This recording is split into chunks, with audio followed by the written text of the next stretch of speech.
ত্রয়োদশ পরিচ্ছেদ। শ্রী জগন্নাথ দেবের রথাগ্রে শ্রী চৈতন্য মহাপ্রভুর নৃত্য।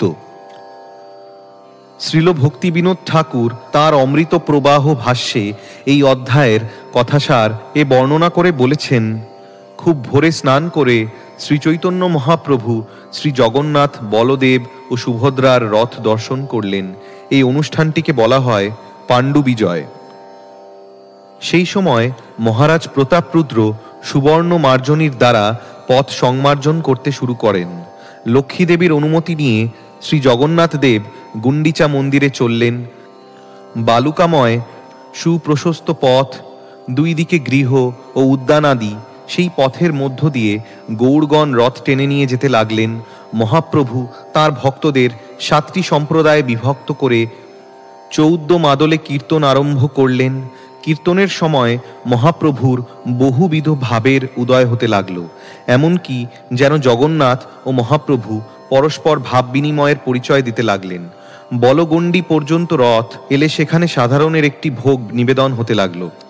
উদ্যানের নিকটবর্তী উপবনে মহাপ্রভু নৃত্য পরিশ্রমের পর একটু বিশ্রাম করলেন। শ্লোক 1। অনুবাদ। শ্রী জগন্নাথ দেবের রথাগ্রে যিনি নৃত্য করেছিলেন সেই শ্রীকৃষ্ণ চৈতন্য জয়যুক্ত হন। তাঁর সেই নৃত্য দেখে সমস্ত জগৎ এবং স্বয়ং শ্রী জগন্নাথও বিস্মিত হয়েছিলেন। শ্লোক 2। জয় জয় শ্রীকৃষ্ণ চৈতন্য জয় নিত্যানন্দ, জয়াদ্বৈত চন্দ্র জয় গৌরভক্ত বৃন্দ। শ্লোকার্থ। শ্রীকৃষ্ণ চৈতন্য মহাপ্রভু এবং নিত্যানন্দ প্রভুর জয়, শ্রী অদ্বৈত আচার্য প্রভুর জয় এবং শ্রী চৈতন্য মহাপ্রভুর সমস্ত ভক্তবৃন্দের জয়। শ্লোক 3। জয় শ্রোতাগণ শুনো, করি এক মন, রথযাত্রায় নৃত্য প্রভুর পরম মোহন। শ্লোকার্থ। শ্রী চৈতন্য চরিতামৃতের শ্রোতাদের জয়। রথযাত্রায় শ্রী চৈতন্য মহাপ্রভু যে পরম সুন্দর নৃত্য করেছিলেন তার বর্ণনা আপনারা দয়া করে মন দিয়ে শুনুন। শ্লোক 4-5। আর দিন মহাপ্রভু হয়া সাবধান, রাত্রে উঠি গণসঙ্গে কইল প্রাতঃস্নান। পাণ্ডু বিজয় দেখিবারে করিল গমন, জগন্নাথ যাত্রা কইল ছাড়ি সিংহাসন। শ্লোকার্থ। তার পরের দিন শ্রী চৈতন্য মহাপ্রভু রাত্রি থাকতেই উঠে তাঁর ভক্তদের সঙ্গে স্নান করে শ্রী জগন্নাথ দেবের পাণ্ডু বিজয় দর্শন করতে গেলেন। এই অনুষ্ঠানে শ্রী জগন্নাথ দেব তাঁর সিংহাসন ছেড়ে রথে আরোহণ করেন। শ্লোক 6। আপনি প্রতাপ রুদ্র লয়া পাত্রগণ, মহাপ্রভুর গণে করায় বিজয় দর্শন। শ্লোকার্থ। মহারাজ প্রতাপরুদ্র স্বয়ং তাঁর পাত্রদের নিয়ে শ্রী চৈতন্য মহাপ্রভুর পার্ষদদের পাণ্ডু বিজয় উৎসব দর্শন করালেন। শ্লোক 7। অদ্বৈত নিতাই আদি সঙ্গে ভক্তগণ, সুখে মহাপ্রভু দেখে ঈশ্বর গমন। শ্লোকার্থ। অদ্বৈত আচার্য, নিত্যানন্দ প্রভু প্রমুখ ভক্তদের সঙ্গে শ্রী চৈতন্য মহাপ্রভু মহাসুখে শ্রী জগন্নাথ দেবের রথে আরোহণ লীলা দর্শন করলেন। শ্লোক 8। বলিষ্ঠ দৈতাগণ যেন মত্ত হাতি, জগন্নাথ বিজয় করায় করি হাতাহাতি। শ্লোকার্থ। মত্ত হস্তির মতো বলিষ্ঠ দৈতারা হাতাহাতি করে শ্রী জগন্নাথ দেবকে সিংহাসন থেকে রথে নিয়ে যেতে লাগলেন। তাৎপর্য। দৈতা শব্দটির অর্থ হচ্ছে যিনি ভগবানের কৃপা লাভ করেছেন। দৈতা নামে শ্রী জগন্নাথ দেবের এক শ্রেণীর সেবক আছেন। এরা উচ্চ কুলোদ্ভূত নন, অর্থাৎ এরা ব্রাহ্মণ, ক্ষত্রিয় অথবা বৈশ্যও নন, কিন্তু জগন্নাথ দেবের সেবাপ্রাপ্ত হয়ে এরা ভদ্রবর্ণের সম্মান লাভ করেছেন। স্নানযাত্রার দিন থেকে আরম্ভ করে রথ থেকে ফিরে আসা পর্যন্ত এই দৈতারা শ্রী জগন্নাথ দেবের সেবা করেন। ক্ষেত্র মাহাত্ম্য গ্রন্থে এই দৈতাদের শবর বলে বর্ণনা করা হয়েছে। তাদের মধ্যে আবার যাঁরা ব্রাহ্মণ তাদের দৈতাপতি বলা হয়। এরা শ্রী জগন্নাথ দেবকে অনবসরকালে মিষ্টান্ন ভোগ দেন এবং প্রতিদিন সকালবেলা বাল্যভোগ মিষ্টান্ন অর্পণ করেন। এরা অনবসরকালে শ্রী জগন্নাথ দেবের জ্বর হয়েছে বলে ফলের রস থেকে তৈরি ঔষধ অর্পণ করেন। কথিত আছে যে শ্রী জগন্নাথ দেবের প্রতিষ্ঠার পূর্বে তিনি নীলমাধব রূপে শবরদের পূজা গ্রহণ করতেন। পরে তিনি জগন্নাথ রূপে মন্দিরে প্রতিষ্ঠিত হওয়ার পর শবরগণ দৈতা রূপে অন্তরঙ্গ সেবায় অধিকার লাভ করেন। শ্লোক 9। কতক দৈতা করে স্কন্ধ আলম্বন, কতক দৈতা ধরে শ্রী পদ্মচরণ। শ্লোকার্থ।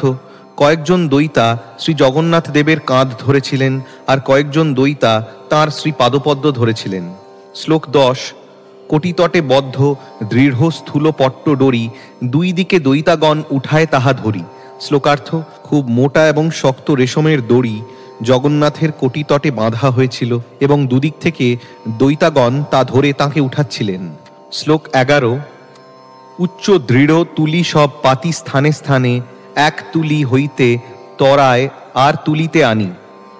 শ্লোকার্থ: তুলি নামক উঁচু এবং শক্ত তুলার বালিশ সিংহাসন থেকে রথ পর্যন্ত বিছানো হয়েছিল এবং দৈতারা শ্রী জগন্নাথ দেবকে এক তুলি থেকে তরিতে আরেক তুলিতে নিয়ে যাচ্ছিলেন। শ্লোক 12।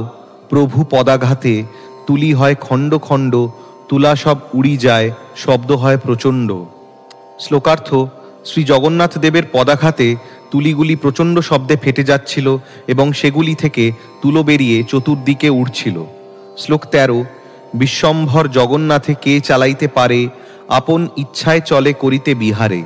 শ্লোকার্থ: প্রভু জগন্নাথ হচ্ছেন সমস্ত জগতের পালন কর্তা, কে তাকে এক জায়গা থেকে আরেক জায়গায় নিয়ে যেতে পারে? তিনি তার নিজের ইচ্ছায় লীলাবিলাস করার জন্য চলছিলেন। শ্লোক 14। মহাপ্রভু মণিমা মণিমা করে ধ্বনি, নানা বাদ্য কোলাহলে কিছুই না শুনি। শ্লোকার্থ: শ্রী জগন্নাথ দেবকে যখন সিংহাসন থেকে রথে নিয়ে যাওয়া হচ্ছিল তখন শ্রীচৈতন্য মহাপ্রভু মণিমা মণিমা বলে উচ্চৈস্বরে ডাকছিলেন, কিন্তু নানা রকম বাজনার শব্দ এবং মানুষের কোলাহলে কিছুই শোনা যাচ্ছিল না। তাৎপর্য: উড়িষ্যা দেশের লোকেরা সম্মানীয় ব্যক্তিকে মণিমা বলে সম্বোধন করে। শ্রীচৈতন্য মহাপ্রভু শ্রী জগন্নাথ দেবকে এই নামে সম্বোধন করেছিলেন। শ্লোক 15। তবে প্রতাপরুদ্র করে আপনে সেবন, সুবর্ণ মার্জনী লয়া করে পথ সমার্জন। শ্লোকার্থ: তখন মহারাজ প্রতাপরুদ্র সুবর্ণ মার্জনী দিয়ে শ্রী জগন্নাথ দেবের পথ সংমার্জন করতে শুরু করলেন। শ্লোক 16। চন্দন জলেতে করে পথ নিষেচনে, তুচ্ছ সেবা করে বসি রাজ সিংহাসনে। শ্লোকার্থ: সেই পথে চন্দন জল সিঞ্চন করছিলেন। রাজা হওয়া সত্ত্বেও তিনি শ্রী জগন্নাথ দেবের তুচ্ছ সেবা করছিলেন। শ্লোক 17। উত্তম হয়া রাজা করে তুচ্ছ সেবন, অতএব জগন্নাথের কৃপার ভাজন। শ্লোকার্থ: উত্তম হওয়া সত্ত্বেও রাজা এইভাবে তুচ্ছ সেবা করছিলেন, তাই তিনি শ্রী জগন্নাথের কৃপার পাত্র হয়েছিলেন। শ্লোক 18। মহাপ্রভু সুখ পাইল সে সেবা দেখিতে, মহাপ্রভুর কৃপা হইল সেই সেবা হইতে। শ্লোকার্থ: রাজার সেই সেবা দেখে শ্রীচৈতন্য মহাপ্রভু সুখ পেলেন এবং সেই সেবার ফলে রাজার প্রতি শ্রীচৈতন্য মহাপ্রভুর কৃপা হল। তাৎপর্য: ভগবানের কৃপা ব্যতীত ভগবানকে জানা যায় না অথবা তাঁর সেবায় যুক্ত হওয়া যায় না। अथापि ते देवपदाम्बुजद्वय प्रसादलेशानुगृहीत एव हि जानाति तत्त्वं भगवन्महिम्नो न चान्य एकोऽपि चिरं विचिन्वन्। যে ভক্ত ভগবানের কৃপার লেশমাত্র প্রাপ্ত হয়েছেন তিনিই কেবল ভগবানকে জানতে পারেন। অন্যেরা তাদের বুদ্ধি এবং ব্যক্তিগত প্রচেষ্টার দ্বারা ভগবানকে জানার চেষ্টা করতে পারে, কিন্তু কোনো দিনও তারা ভগবানকে জানতে সক্ষম হয় না। যদিও মহারাজ প্রতাপরুদ্র শ্রীচৈতন্য মহাপ্রভুকে দর্শন করার জন্য অত্যন্ত উৎকণ্ঠিত ছিলেন, কিন্তু শ্রীচৈতন্য মহাপ্রভু তাকে দর্শন দিতে অস্বীকার করেছিলেন। কিন্তু শ্রীচৈতন্য মহাপ্রভু যখন রাজাকে শ্রী জগন্নাথের তুচ্ছ সেবা করতে দেখলেন তখন তিনি অত্যন্ত খুশি হয়েছিলেন। এইভাবে রাজা শ্রীচৈতন্য মহাপ্রভুর কৃপালাভের যোগ্যতা অর্জন করেছিলেন। কোনো ভক্ত যদি শ্রীচৈতন্য মহাপ্রভুকে জগৎগুরু রূপে এবং শ্রী জগন্নাথ দেবকে পরমেশ্বর ভগবান শ্রীকৃষ্ণ রূপে গ্রহণ করেন তাহলে তিনি গুরুকৃষ্ণের মিলিত কৃপার প্রভাবে পরমার্থ সাধনে সফল হবেন। শ্রীচৈতন্য মহাপ্রভু শ্রীল রূপ গোস্বামীকে শিক্ষা দেওয়ার সময় সে কথা বলেছিলেন। ব্রহ্মাণ্ড ভ্রমিতে কোনো ভাগ্যবান জীব গুরু কৃষ্ণ প্রসাদে পায় ভক্তিলতা বীজ। তারপর ভগবত ভক্তির বীজ অঙ্কুরিত হয়ে ভক্তিলতায় পরিণত হয় এবং ক্রমে ক্রমে তা বর্ধিত হতে হতে অবশেষে গোলক বৃন্দাবনে শ্রীকৃষ্ণের শ্রীপাদপদ্মে গিয়ে পৌঁছয়। শ্রীকৃষ্ণের কৃপায় সদ্গুরু লাভ হয় এবং সদ্গুরুর কৃপায় ভগবানের সেবা করার সুযোগ পাওয়া যায়। ভগবদ্ভক্তি জীবকে জড়জগৎ থেকে চিৎ জগতে নিয়ে যায়। শ্লোক 19। রথের সাজনি দেখি লোকে চমৎকার, নবহেমময় রথ সুমেরু আকার। শ্লোকার্থ: রথটি এত সুন্দরভাবে সাজানো হয়েছিল যে তা দেখে লোক চমৎকৃত হচ্ছিল। সেই নতুন রথটি মনে হচ্ছিল যেন সোনা দিয়ে তৈরি, আর তা ছিল সুমেরু পর্বতের মতো সুউচ্চ। 1973 সালে লন্ডনে এক চমৎকার রথযাত্রার মহোৎসব হয়েছিল। রথ নিয়ে আসা হয়েছিল লন্ডন শহরের কেন্দ্রস্থলে ট্রাফলগার স্কোয়ারে। লন্ডনের দৈনিক পত্রিকা দি গার্ডিয়ানের প্রথম পাতায় রথের ছবি দিয়ে লেখা হয়েছিল, ট্রাফলগার স্কোয়ারে নেলসন স্তম্ভের প্রতিদ্বন্দ্বী ইস্কনের রথ। লর্ড নেলসনের মূর্তি সমন্বিত নেলসন স্তম্ভটি যেহেতু উচ্চ এবং তা বহু দূর থেকে দেখা যায়, পুরীর অধিবাসীরা যেমন সুমেরু পর্বতের সঙ্গে শ্রী জগন্নাথের রথের তুলনা করেন, তেমনি লন্ডনের অধিবাসীরা শ্রী জগন্নাথ দেবের রথকে নেলসনের স্মৃতি সৌধের প্রতিদ্বন্দ্বী বলে মনে করেছিলেন। শ্লোক 20। শত শত সুচামর দর্পণে উজ্জ্বল, উপরে পতাকা শোভে চাঁদোয়া নির্মল। শ্লোকার্থ: শত শত চামর এবং উজ্জ্বল দর্পণ দিয়ে সেই রথটি সাজানো হয়েছিল এবং রথের উপরিভাগ নির্মল সুন্দর এক চাঁদোয়া দিয়ে ঘেরা ছিল, আর রথের চূড়ায় শোভা পাচ্ছিল একটি অপূর্ব সুন্দর পতাকা। শ্লোক 21। ঘাঘর কিঙ্কিনি বাজে, ঘণ্টার কক্কনিত, নানা চিত্র পট্ট বস্ত্রে রথ বিভূষিত। শ্লোকার্থ: নানা রকম বিচিত্র পট্টবস্ত্র দিয়ে রথ বিভূষিত হয়েছিল এবং ঝাঁঝর, নূপুর ও ঘণ্টার ধ্বনি হচ্ছিল। শ্লোক 22। লীলায় চড়িল ঈশ্বর রথের উপর, আর দুই রথে চড়ে সুভদ্রা হলধর। শ্লোকার্থ: শ্রী জগন্নাথ দেব তাঁর লীলাবিলাসের জন্য রথের উপর চড়লেন এবং অন্য দুটি রথে সুভদ্রা এবং বলদেব উঠলেন। শ্লোক 23।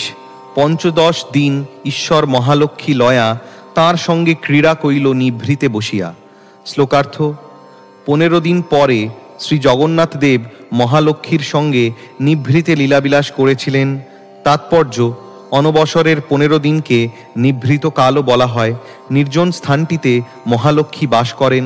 সেখানে পক্ষকাল থাকার পর শ্রী জগন্নাথ দেব লক্ষ্মী দেবীর সম্মতি নিয়ে রথে চড়ে যাত্রা করেন।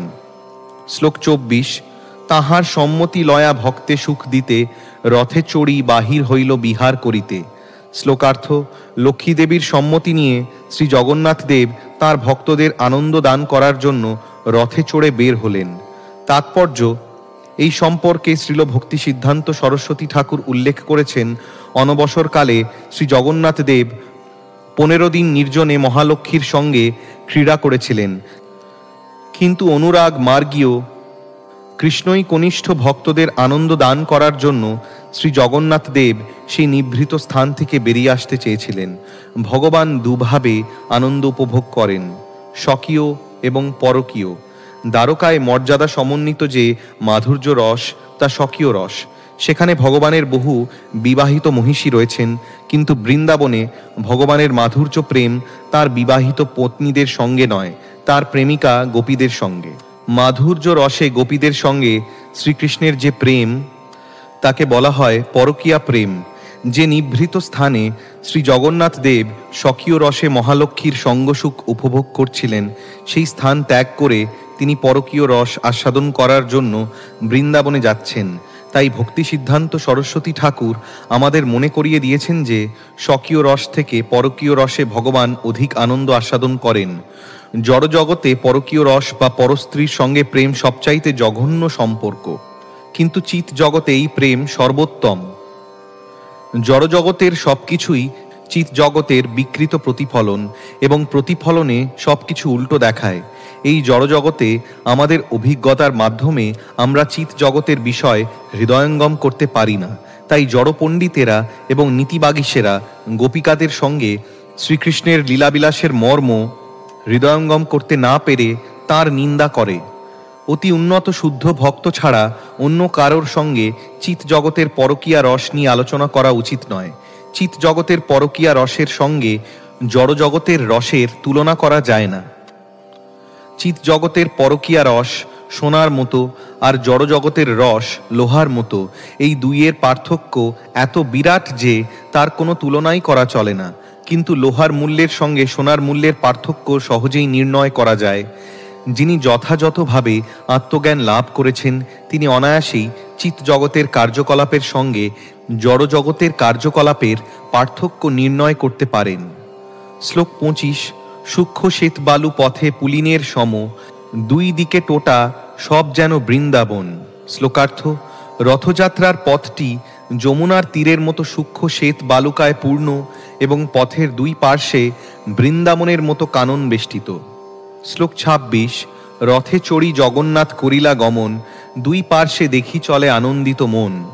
শ্লোকার্থ: রথে চড়ে শ্রী জগন্নাথ দেব যেতে লাগলেন এবং পথের দুপাশে সৌন্দর্য দেখে তার মন আনন্দিত হল। শ্লোক 27। গৌড় সব রথ টানে করিয়া আনন্দ, ক্ষণে শীঘ্র চলে রথ, ক্ষণে চলে মন্দ। শ্লোকার্থ: রথ যারা টানে তাদের বলা হয় গৌড়। তারা মহা আনন্দে রথ টানছিলেন। রথ কখনো দ্রুত চলছিল, আবার কখনো ধীরে চলছিল। শ্লোক 28। ক্ষণে স্থির হয়া রহে, টানিলেহ না চলে, ঈশ্বর ইচ্ছায় চলে, না চলে কারো বলে। শ্লোকার্থ: কখনো কখনো রথ থেমে যাচ্ছিল এবং থামলে তা চালানো যাচ্ছিল না। ভগবানের নিজের ইচ্ছায় ভগবানের এই রথ চলে, মানুষের দৈহিক বলের দ্বারা চলে না। শ্লোক 29। তবে মহাপ্রভু সব লয়া ভক্তগণ, সহস্তে পরাইল সবে মাল্য চন্দন। শ্লোকার্থ: তখন শ্রী চৈতন্য মহাপ্রভু তাঁর ভক্তদের সহস্তে মালাচন্দন পরালেন। শ্লোক 30। পরমানন্দ পুরী আর ভারতী ব্রহ্মানন্দ, শ্রীহস্তে চন্দন পায়া বাড়িল আনন্দ। শ্লোকার্থ: পরমানন্দ পুরী এবং ব্রহ্মানন্দ ভারতী শ্রীচৈতন্য মহাপ্রভুর শ্রীহস্তে চন্দন পেয়ে অত্যন্ত আনন্দিত হলেন। শ্লোক 31। অদ্বৈত আচার্য আর প্রভু নিত্যানন্দ, শ্রীহস্ত স্পর্শে দুহার হইল আনন্দ। শ্লোকার্থ: তেমনি অদ্বৈত আচার্য ও নিত্যানন্দ প্রভু শ্রীচৈতন্য মহাপ্রভুর শ্রীহস্তের স্পর্শ লাভ করে অত্যন্ত আনন্দিত হলেন। শ্লোক 32। কীর্তনীয়গণে দিল মাল্যচন্দন, স্বরূপ শ্রীবাস যাহা মুখ্য দুইজন। শ্লোকার্থ: শ্রীচৈতন্য মহাপ্রভু কীর্তনিয়াদের মালাচন্দন দিলেন, যাদের মধ্যে প্রধান দুজন ছিলেন স্বরূপ দামোদর এবং শ্রীবাস ঠাকুর। শ্লোক 33। চারি সম্প্রদায়ে হইল 24 গায়ন, দুই দুই মার্দঙ্গিক হইল 8 জন। শ্লোকার্থ: চার সম্প্রদায় 24 জন গায়ক এবং প্রতি সম্প্রদায় দুজন করে 8 জন মৃদঙ্গ বাদক ছিলেন। শ্লোক 34। তবে মহাপ্রভু মনে বিচার করিয়া, চারি সম্প্রদায় দিল গায়ন বাঁটিয়া। শ্লোকার্থ: তখন মহাপ্রভু বিচার করে 4 সম্প্রদায়ের গায়কদের ভাগ করে দিলেন। শ্লোক 35। নিত্যানন্দ অদ্বৈত হরিদাস বক্রেশ্বরে, চারিজনে আজ্ঞা দিল নৃত্য করিবারে। শ্লোকার্থ: শ্রীচৈতন্য মহাপ্রভু নিত্যানন্দ প্রভু, অদ্বৈত আচার্য, হরিদাস ঠাকুর এবং বক্রেশ্বর পণ্ডিত এই 4 জনকে নৃত্য করতে আদেশ দিলেন। শ্লোক 36। প্রথম সম্প্রদায় কইল স্বরূপ প্রধান, আর 5 জন দিল তাঁর পালি গান। শ্লোকার্থ: প্রথম সম্প্রদায়ে তিনি স্বরূপ দামোদরকে প্রধান গায়ক করলেন এবং তার সঙ্গে 5 জন দোহার দিলেন। শ্লোক 37। দামোদর, নারায়ণ, দত্ত, গোবিন্দ, রাঘব পণ্ডিত আর শ্রী গোবিন্দানন্দ। শ্লোকার্থ: সেই 5 জন দোহার হচ্ছেন দামোদর পণ্ডিত, নারায়ণ, গোবিন্দ দত্ত, রাঘব পণ্ডিত এবং শ্রী গোবিন্দানন্দ। শ্লোক 38। অদ্বৈতের নৃত্য করিবারে আজ্ঞা দিল, শ্রীবাস প্রধান আর সম্প্রদায় কইল। শ্লোকার্থ: তিনি অদ্বৈত আচার্যকে নৃত্য করতে আদেশ দিলেন। দ্বিতীয় সম্প্রদায়টিতে তিনি শ্রীবাস পণ্ডিতকে প্রধান গায়ক করলেন। তাৎপর্য: প্রথম সম্প্রদায়ে মূল গায়ক স্বরূপ দামোদর এবং দোহার দামোদর পণ্ডিত, নারায়ণ, গোবিন্দ দত্ত, রাঘব পণ্ডিত এবং গোবিন্দানন্দ। অদ্বৈত আচার্য নর্তক, তার পরের সম্প্রদায়টির মূল গায়ক ছিলেন শ্রীবাস ঠাকুর। শ্লোক 39। গঙ্গাদাস, হরিদাস, শ্রীমান, শুভানন্দ, শ্রীরাম পণ্ডিত, তাহা নাচে নিত্যানন্দ। শ্লোকার্থ: শ্রীবাস ঠাকুরের সঙ্গে যে 5 জন দোহার দিচ্ছিলেন তারা হচ্ছেন গঙ্গাদাস, হরিদাস, শ্রীমান, শুভানন্দ, শ্রীরাম পণ্ডিত এবং সেই সম্প্রদায়ের নর্তক নিত্যানন্দ প্রভু। শ্লোক 40-41। বাসুদেব, গোপীনাথ, মুরারি যাহা গায়, মুকুন্দ প্রধান কইল আর সম্প্রদায়। শ্রীকান্ত বল্লভ সেন আর দুইজন, হরিদাস ঠাকুর তাহা করেন নর্তন। শ্লোকার্থ: তৃতীয় দলটিতে মূল গায়ক ছিলেন মুকুন্দ আর বাসুদেব, গোপীনাথ, মুরারি, শ্রীকান্ত ও বল্লভ সেন, এই পাঁচজন ছিলেন দোহার, আর সেই সম্প্রদায়ের নর্তক ছিলেন হরিদাস ঠাকুর। শ্লোক 42-43। গোবিন্দ ঘোষ প্রধান কইল আর সম্প্রদায়, হরিদাস, বিষ্ণুদাস, রাঘব যাহা গায়। মাধব, বাসুদেব ঘোষ দুই সহোদর, নৃত্য করেন তাহা পণ্ডিত বক্রেশ্বর। শ্লোকার্থ: চতুর্থ সম্প্রদায়ের মূল গায়ক ছিলেন গোবিন্দ ঘোষ এবং হরিদাস, বিষ্ণুদাস, রাঘব, মাধব ঘোষ এবং বাসুদেব ঘোষ ছিলেন দোহার, আর সেই সম্প্রদায় নৃত্য করেছিলেন বক্রেশ্বর পণ্ডিত। শ্লোক 44। কুলিন গ্রামের এক কীর্তনিয়া সমাজ, তাহা নৃত্য করেন রামানন্দ, সত্যরাজ। শ্লোকার্থ: কুলিন গ্রামের একটি কীর্তনিয়া সম্প্রদায়ে রামানন্দ এবং সত্যরাজ নৃত্য করেছিলেন। শ্লোক 45। শান্তিপুরের আচার্যের এক সম্প্রদায় অচ্যুতানন্দ নাচে তথা আর সব গায়। শ্লোকার্থ: শান্তিপুর থেকে অদ্বৈত আচার্যের একটি সম্প্রদায় এসেছিল এবং তাতে নৃত্য করছিলেন অচ্যুতানন্দ এবং অন্য সকলে তাতে গাইছিলেন। শ্লোক 46। খণ্ডের সম্প্রদায় করে অন্যত্র কীর্তন, নরহরি নাচে তাহা শ্রী রঘুনন্দন। শ্লোকার্থ: খণ্ডবাসীদের কীর্তনিয়া সম্প্রদায়ে নরহরি প্রভু এবং শ্রী রঘুনন্দন নাচছিলেন। শ্লোক 47।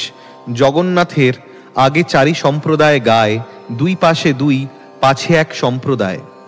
শ্লোকার্থ: শ্রী জগন্নাথের সামনে চারটি সম্প্রদায় কীর্তন করছিল, দুপাশে দুটি সম্প্রদায় এবং পিছনে একটি সম্প্রদায়, এইভাবে 7টি সম্প্রদায় কীর্তন করছিল। শ্লোক 48। 7 সম্প্রদায় বাজে 14 মাদল, যার ধ্বনি শুনি বৈষ্ণব হইল পাগল। শ্লোকার্থ: 7টি সংকীর্তনের সম্প্রদায় 14টি মাদল বাজছিল, যার ধ্বনি শুনে সমস্ত বৈষ্ণব ভক্তেরা পাগল হলেন। শ্লোক 49। বৈষ্ণবের মেঘ ঘটায় হইল বাদল, কীর্তন আনন্দে সব বর্ষে নেত্র জল। শ্লোকার্থ: এই কীর্তনের আনন্দে বৈষ্ণবদের চোখ দিয়ে অশ্রুধারা ঝরে পড়তে লাগলো, তা দেখে মনে হলো যেন মেঘের মতো বৈষ্ণবেরা বাড়ি বর্ষণ করছেন। শ্লোক 50। ত্রিভুবন ভরি উঠে কীর্তনের ধ্বনি, অন্য বাদ্যাদির ধ্বনি কিছুই না শুনি। শ্লোকার্থ: কীর্তনের ধ্বনিতে ভুবন পূর্ণ হয়ে উঠল এবং অন্য কোনো বাদ্য আদির ধ্বনি আর তখন শোনা যাচ্ছিল না। শ্লোক 51।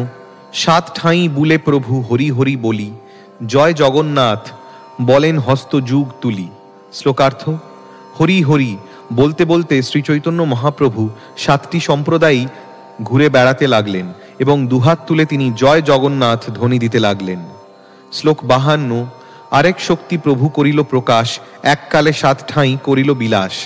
শ্লোকার্থ: শ্রী চৈতন্য মহাপ্রভু তখন আরেকটি অলৌকিক শক্তি প্রকাশ করে একসঙ্গে 7টি সম্প্রদায়ে লীলা বিলাস করতে লাগলেন। শ্লোক 53। সবে কহে প্রভু আছেন মোর সম্প্রদায়, অন্য ঠাঁই নাহি যান আমাদের দয়ায়।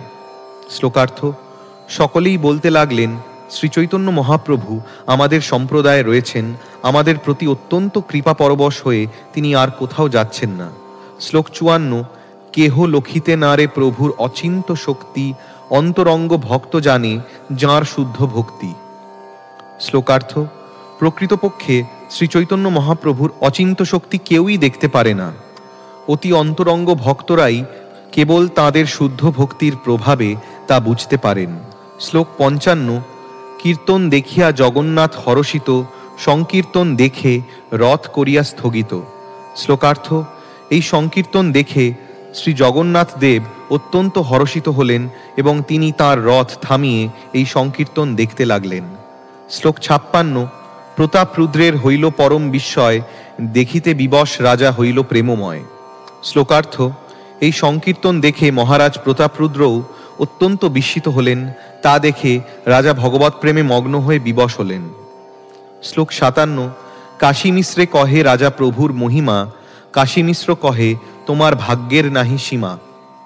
শ্লোকার্থ: রাজা যখন কাশী মিশ্রকে শ্রী চৈতন্য মহাপ্রভুর মহিমার কথা বললেন, তখন কাশী মিশ্র বললেন, মহারাজ আপনার ভাগ্যের সীমা নেই। শ্লোক 58।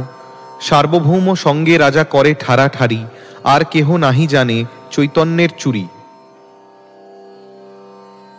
শ্লোকার্থ: মহারাজ প্রতাপরুদ্র এবং সার্বভৌম ভট্টাচার্য উভয়ই শ্রীচৈতন্য মহাপ্রভুর এই অদ্ভুত লীলা দর্শন করেছিলেন। অন্য আর কেউ শ্রীচৈতন্য মহাপ্রভুর চাতুরি জানতে পারেনি। শ্লোক 59: যারে তাঁর কৃপা সেই জানিবারে পারে, কৃপা বিনা ব্রহ্মাদিক জানিবারে নারে। শ্লোকার্থ: ভগবান যাকে কৃপা করেন তিনিই কেবল জানতে পারেন, ভগবানের কৃপা বিনা ব্রহ্মা আদি দেবতারাও তা জানতে পারেন না। শ্লোক 60: রাজার তুচ্ছ সেবা দেখি প্রভুর তুষ্ট মন, সেই তো প্রসাদে পাইল রহস্য দর্শন। শ্লোকার্থ: রাজার তুচ্ছ সেবা দেখে শ্রীচৈতন্য মহাপ্রভু অত্যন্ত সন্তুষ্ট হয়েছিলেন, তাই তার প্রসাদে রাজা এই রহস্য দর্শন করতে পারলেন। তাৎপর্য: শ্রীচৈতন্য মহাপ্রভুর কার্যকলাপের রহস্য শ্রীল ভক্তি সিদ্ধান্ত সরস্বতী ঠাকুর বর্ণনা করেছেন। শ্রীচৈতন্য মহাপ্রভুর নৃত্য গীত দর্শন করে শ্রী জগন্নাথ দেব বিস্ময়ান্বিত হয়েছিলেন এবং তিনি তার রথ থামিয়ে সেই নৃত্য দর্শন করেছিলেন।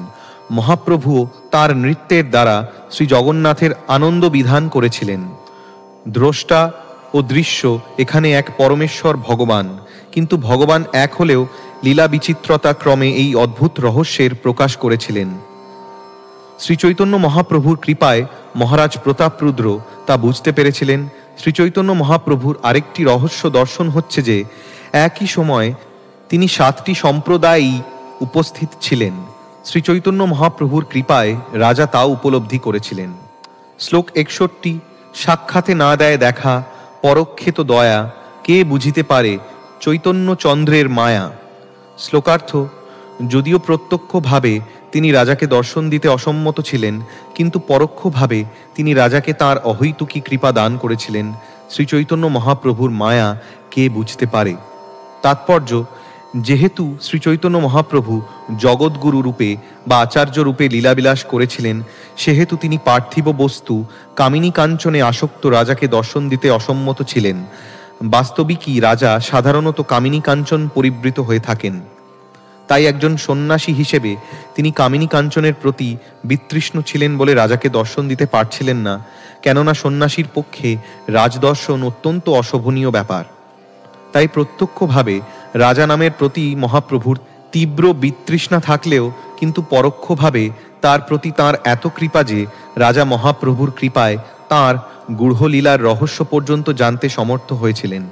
বাস্তবিকই মহাপ্রভুর এই কৃপাও বঞ্চনার লীলা, অর্থাৎ একই সময় ঈশ্বর ও জীবের মতোই লীলার অর্থ তাঁরই ঐকান্তিক ভক্ত ছাড়া আর কেউই বুঝতে সক্ষম নয়।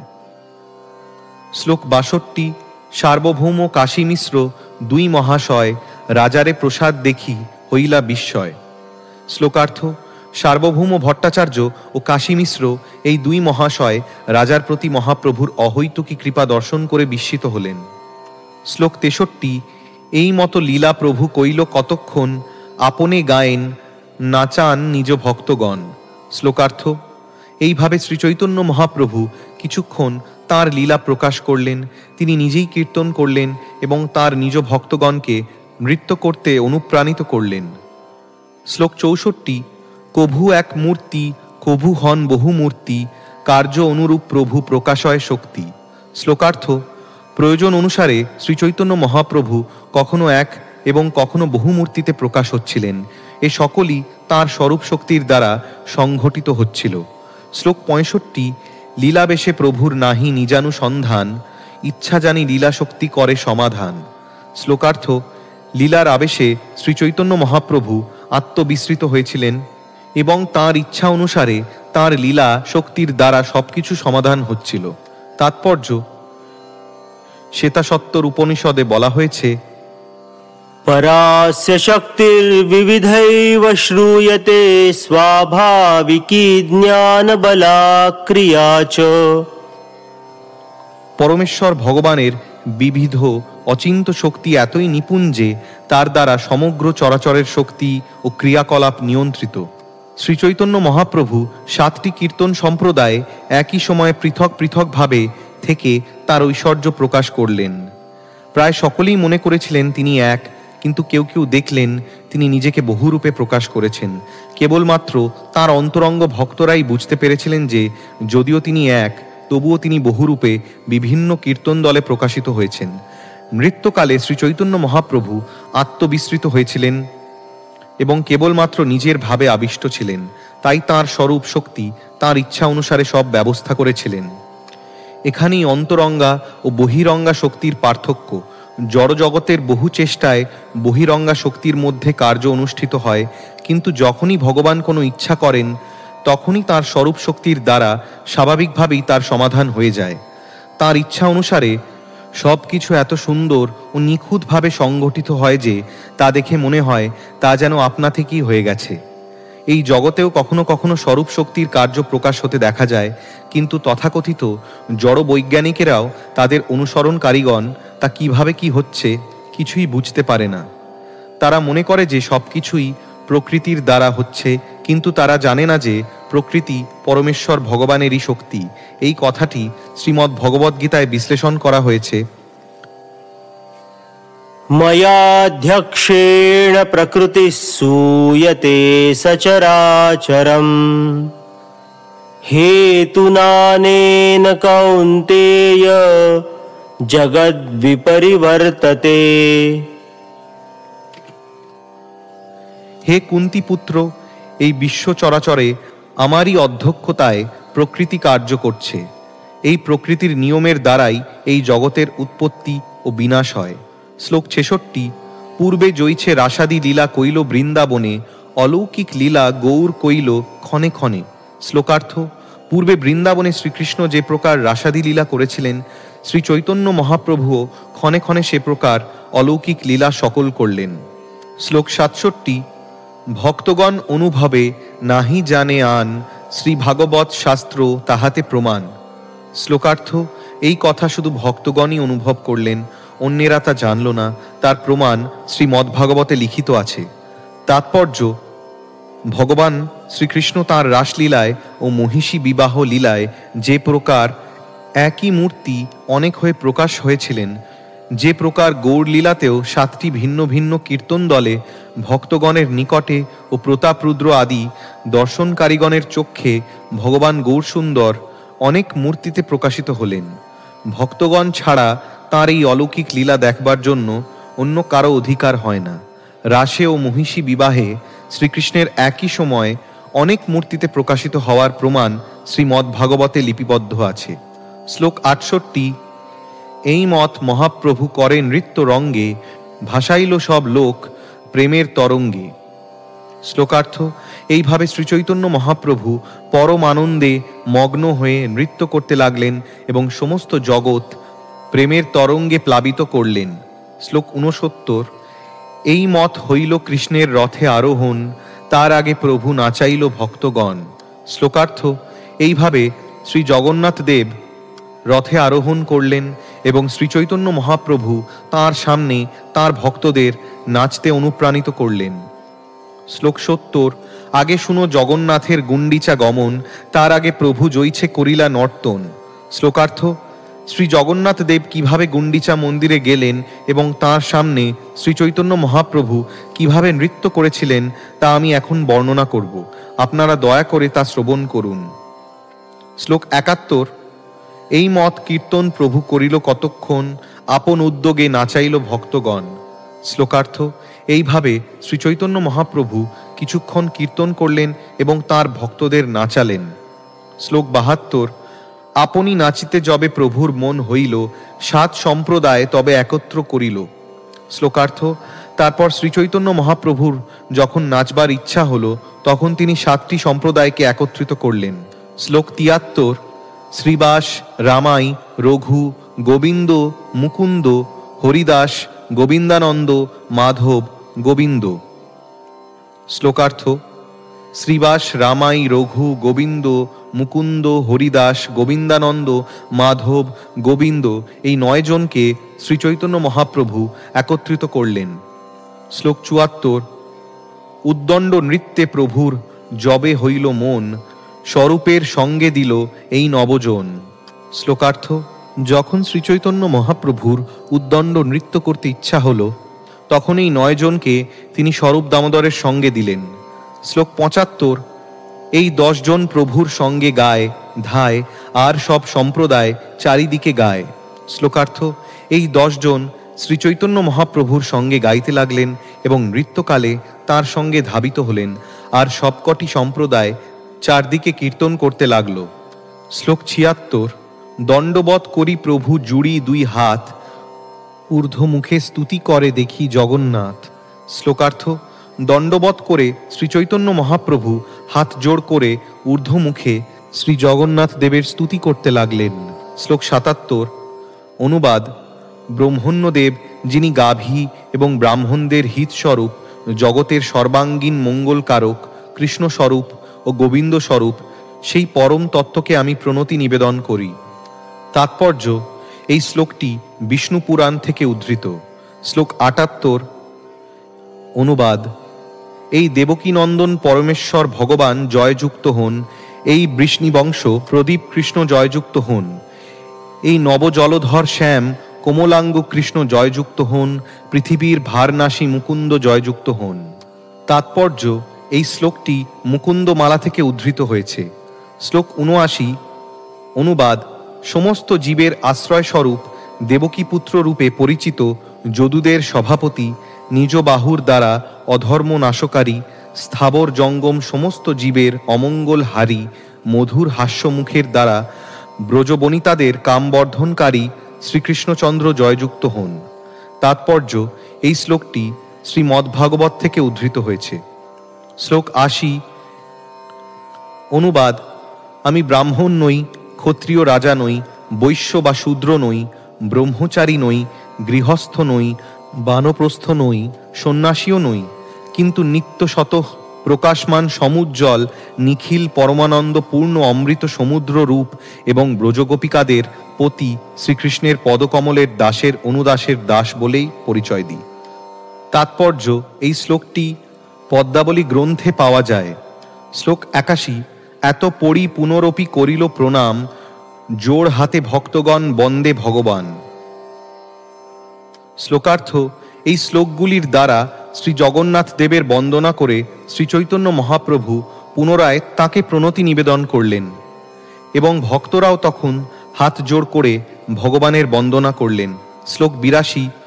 উদ্দণ্ড নৃত্য প্রভু করিয়া হুঙ্কার, চক্রভ্রমী ভ্রমে জইছে অলাত আকার। শ্লোকার্থ। হুঙ্কার করতে করতে শ্রীচৈতন্য মহাপ্রভু উদ্দণ্ড নৃত্য করতে লাগলেন এবং তিনি যখন বৃত্তাকারে ঘুরছিলেন তখন তাকে অলাত আকার এর মতো মনে হচ্ছিল। তাৎপর্য। জ্বলন্ত অঙ্গার খণ্ডকে অতি দ্রুত বেগে ঘোরালে যেমন একটি অবিচ্ছিন্ন জ্বলন্ত চক্রের মতো প্রতিভাত হয়, কিন্তু বাস্তবিক জ্বলন্ত চক্র নয়, তেমনি মহাপ্রভু উদ্দণ্ড নৃত্য করতে করতে একক বিগ্রহ হওয়া সত্ত্বেও সর্বত্র ব্যাপক রূপে দৃষ্ট হয়েছিলেন। শ্লোক ৮৩। নৃত্যে প্রভুর যাহা যাহা পড়ে পদতল, শশাগর শৈল মহি করে টলমল। শ্লোকার্থ। নৃত্য করার সময় মহাপ্রভুর পদক্ষেপে সাগর এবং পর্বত সমন্বিত পৃথিবী টলমল করছিল। শ্লোক ৮৪। স্তম্ভ শেদ পুলক অশ্রু কম্প বৈবর্ণ, নানাভাবে বিবশতা গর্ব হর্ষ দৈন্য। শ্লোকার্থ। শ্রীচৈতন্য মহাপ্রভু যখন নাচছিলেন তখন তার শ্রীঅঙ্গে স্তম্ভ, শেদ, পুলক, অশ্রু, কম্প, বৈবর্ণ, নানাভাবে বিবশতা, গর্ব, হর্ষ, দৈন্য ইত্যাদি অপ্রাকৃত ভাব সকল প্রকাশিত হচ্ছিল। শ্লোক ৮৫। আছাড় খায়া পড়ে ভূমে গড়ি যায়, সুবর্ণ পর্বত জইছে ভূমেতে লোটায়। শ্লোকার্থ। নাচতে নাচতে তিনি যখন আছড়ে পড়ে ভূমিতে গড়াগড়ি যাচ্ছিলেন তখন মনে হচ্ছিল একটা সোনার পর্বত যেন মাটিতে লোটাচ্ছে। শ্লোক ৮৬। নিত্যানন্দ প্রভু ২ হাত প্রসারিয়া, প্রভুরে ধরিতে চাহে আশপাশ ধায়া। শ্লোকার্থ।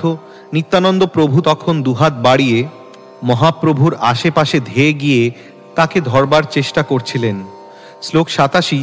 প্রভু পাছে বুলে আচার্য করিয়া হুঙ্কার, হরিবোল হরিবোল বলে বারবার। শ্লোকার্থ। শ্রীচৈতন্য মহাপ্রভুর পিছনে পিছনে গিয়ে শ্রী অদ্বৈত আচার্য প্রভু হুঙ্কার করে বারবার বলছিলেন হরিবোল হরিবোল। শ্লোক ৮৮। লোক নিবারিতে হইল ৩ মণ্ডল, প্রথম মণ্ডলে নিত্যানন্দ মহাবল, শ্লোকার্থ: শ্রীচৈতন্য মহাপ্রভুর খুব কাছে লোকদের আসতে না দেওয়ার জন্য 3টি মণ্ডল করা হলো। প্রথম মণ্ডলে ছিলেন মহাবল নিত্যানন্দ প্রভু। শ্লোক 89: কাশীশ্বর গোবিন্দাদি যত ভক্তগণ হাতাহাতি করি হইল দ্বিতীয় আবরণ। শ্লোকার্থ: কাশীশ্বর গোবিন্দ আদি ভক্তরা পরস্পরের হাত ধরে দ্বিতীয় আবরণ রচনা করলেন। শ্লোক 90: বাহিরে প্রতাপরুদ্র লয়া পাত্রগণ মণ্ডল হয়া করে লোক নিবারণ। শ্লোকার্থ: মহারাজ প্রতাপরুদ্র এবং তাঁর পার্শ্বদেরা মণ্ডলাকারে তৃতীয় আবরণ তৈরি করে লোক নিবারণ করতে লাগলেন। শ্লোক 91: হরিচন্দনের স্কন্ধে হস্ত আলম্বিয়া প্রভুর নৃত্য দেখে রাজা আবিষ্ট হয়া। শ্লোকার্থ: হরিচন্দনের স্কন্ধে হাত রেখে মহারাজ প্রতাপরুদ্র প্রেমাবিষ্ট হয়ে শ্রীচৈতন্য মহাপ্রভুর নৃত্য দেখতে লাগলেন। শ্লোক 92: হেনকালে শ্রীনিবাস প্রেমাবিষ্ট মন রাজার আগে রহি দেখে প্রভুর নর্তন। শ্লোকার্থ: সেই সময় শ্রীবাস ঠাকুর প্রেমাবিষ্ট হয়ে রাজার সামনে দাঁড়িয়ে শ্রীচৈতন্য মহাপ্রভুর নৃত্য দেখছিলেন। শ্লোক 93: রাজার আগে হরিচন্দন দেখে শ্রীনিবাস হস্তে তাঁরে স্পর্শী কহে হও এক পাশ। শ্লোকার্থ: শ্রীবাস ঠাকুরকে রাজার সামনে দাঁড়িয়ে থাকতে দেখে হরিচন্দন তাকে স্পর্শ করে এক পাশে সরে যেতে বললেন। শ্লোক 94, 95: নৃত্যাবেশে শ্রীনিবাস কিছুই না জানে বারবার ঠেলে তিহ ক্রোধ হইল মনে চাপড় মারিয়া তারে কইল নিবারণ চাপড় খায়া ক্রুদ্ধ হইলা হরিচন্দন। শ্লোকার্থ: শ্রীবাস ঠাকুর এত একাগ্র চিত্তে শ্রীচৈতন্য মহাপ্রভুর নৃত্য দেখছিলেন যে তাঁর তখন কোনো বাহ্য চেতনা ছিল না, তাই তিনি বুঝতে পারছিলেন না কেন হরিচন্দন তাকে বারবার ঠেলছে। সুতরাং তাঁর একটু রাগ হলো এবং তিনি হরিচন্দনকে একটি চাপড় মেরে নিবৃত্ত করলেন। চাপড় খেয়ে হরিচন্দনের ক্রোধ হলো। শ্লোক 96: ক্রুদ্ধ হয়া তাঁরে কিছু চাহে বলিবারে আপনি প্রতাপরুদ্র নিবারিল তারে। শ্লোকার্থ: ক্রুদ্ধ হয়ে হরিচন্দন যখন শ্রীবাস ঠাকুরকে কিছু বলতে গেলেন তখন প্রতাপরুদ্র তাকে নিবারণ করলেন।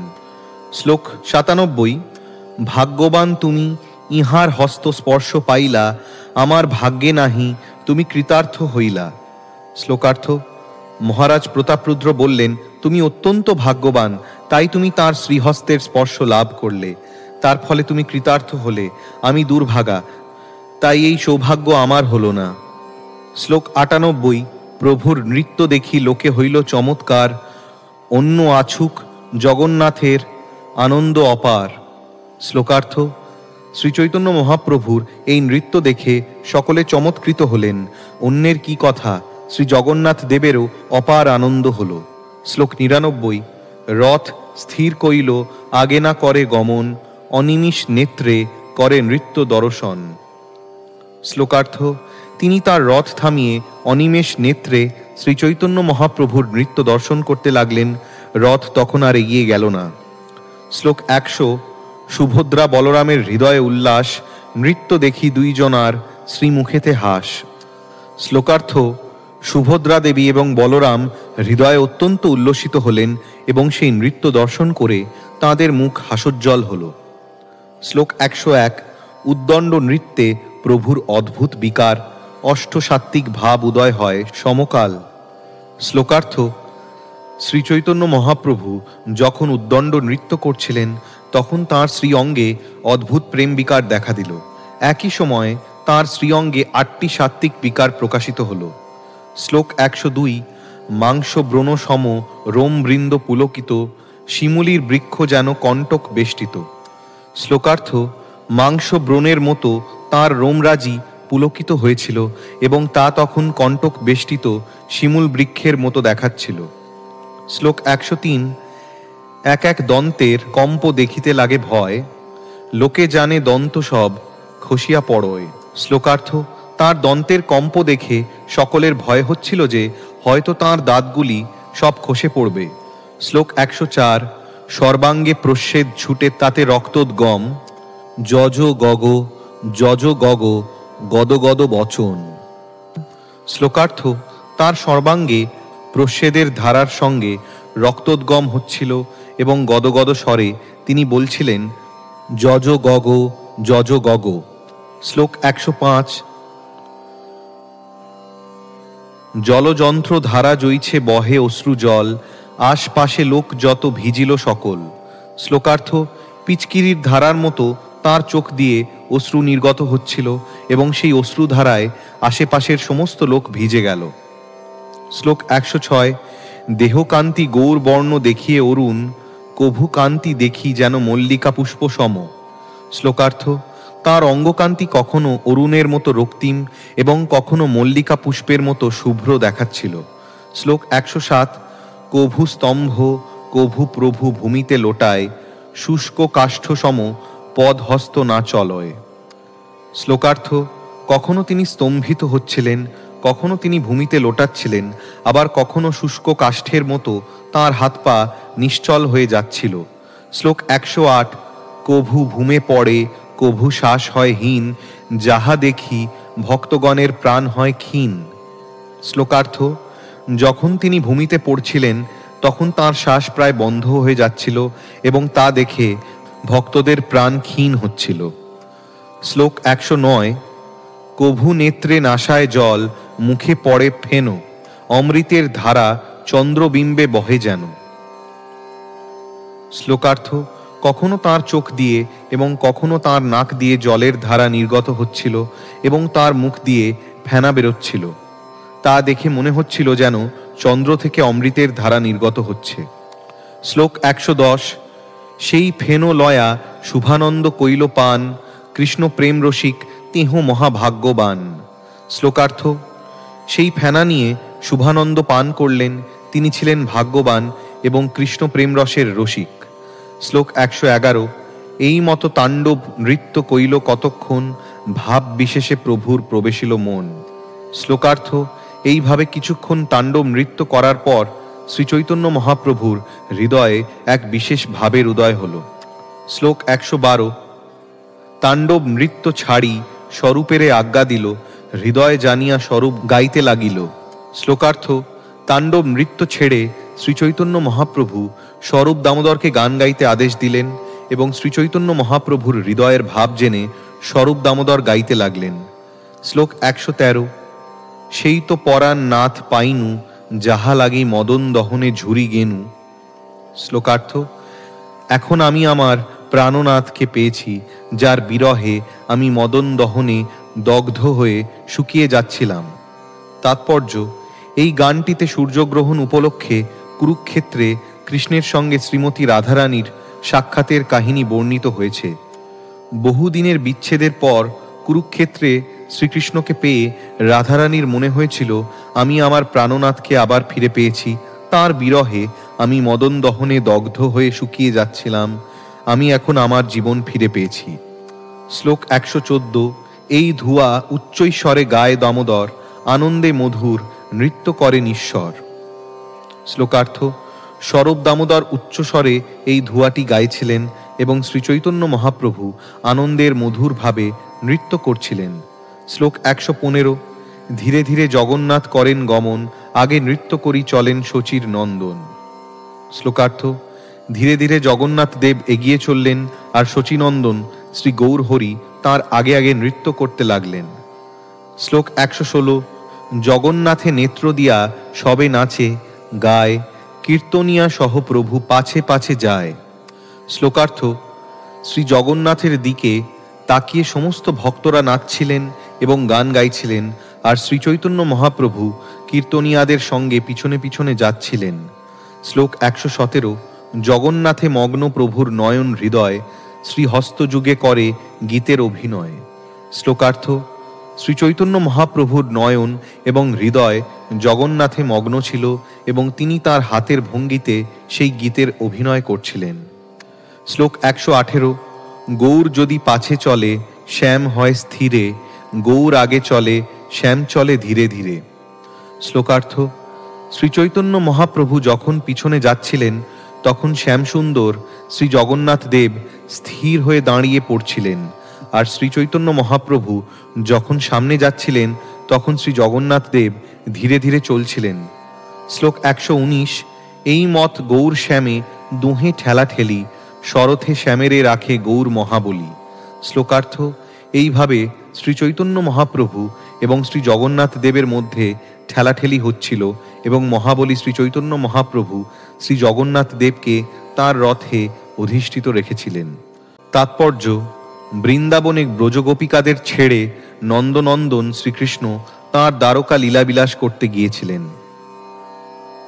শ্রীকৃষ্ণ যখন বলদেব ও সুভদ্রা সহ দ্বারকায় যান, তখন ব্রজবাসীদের সঙ্গে পুনরায় তাঁর সাক্ষাৎ হয়।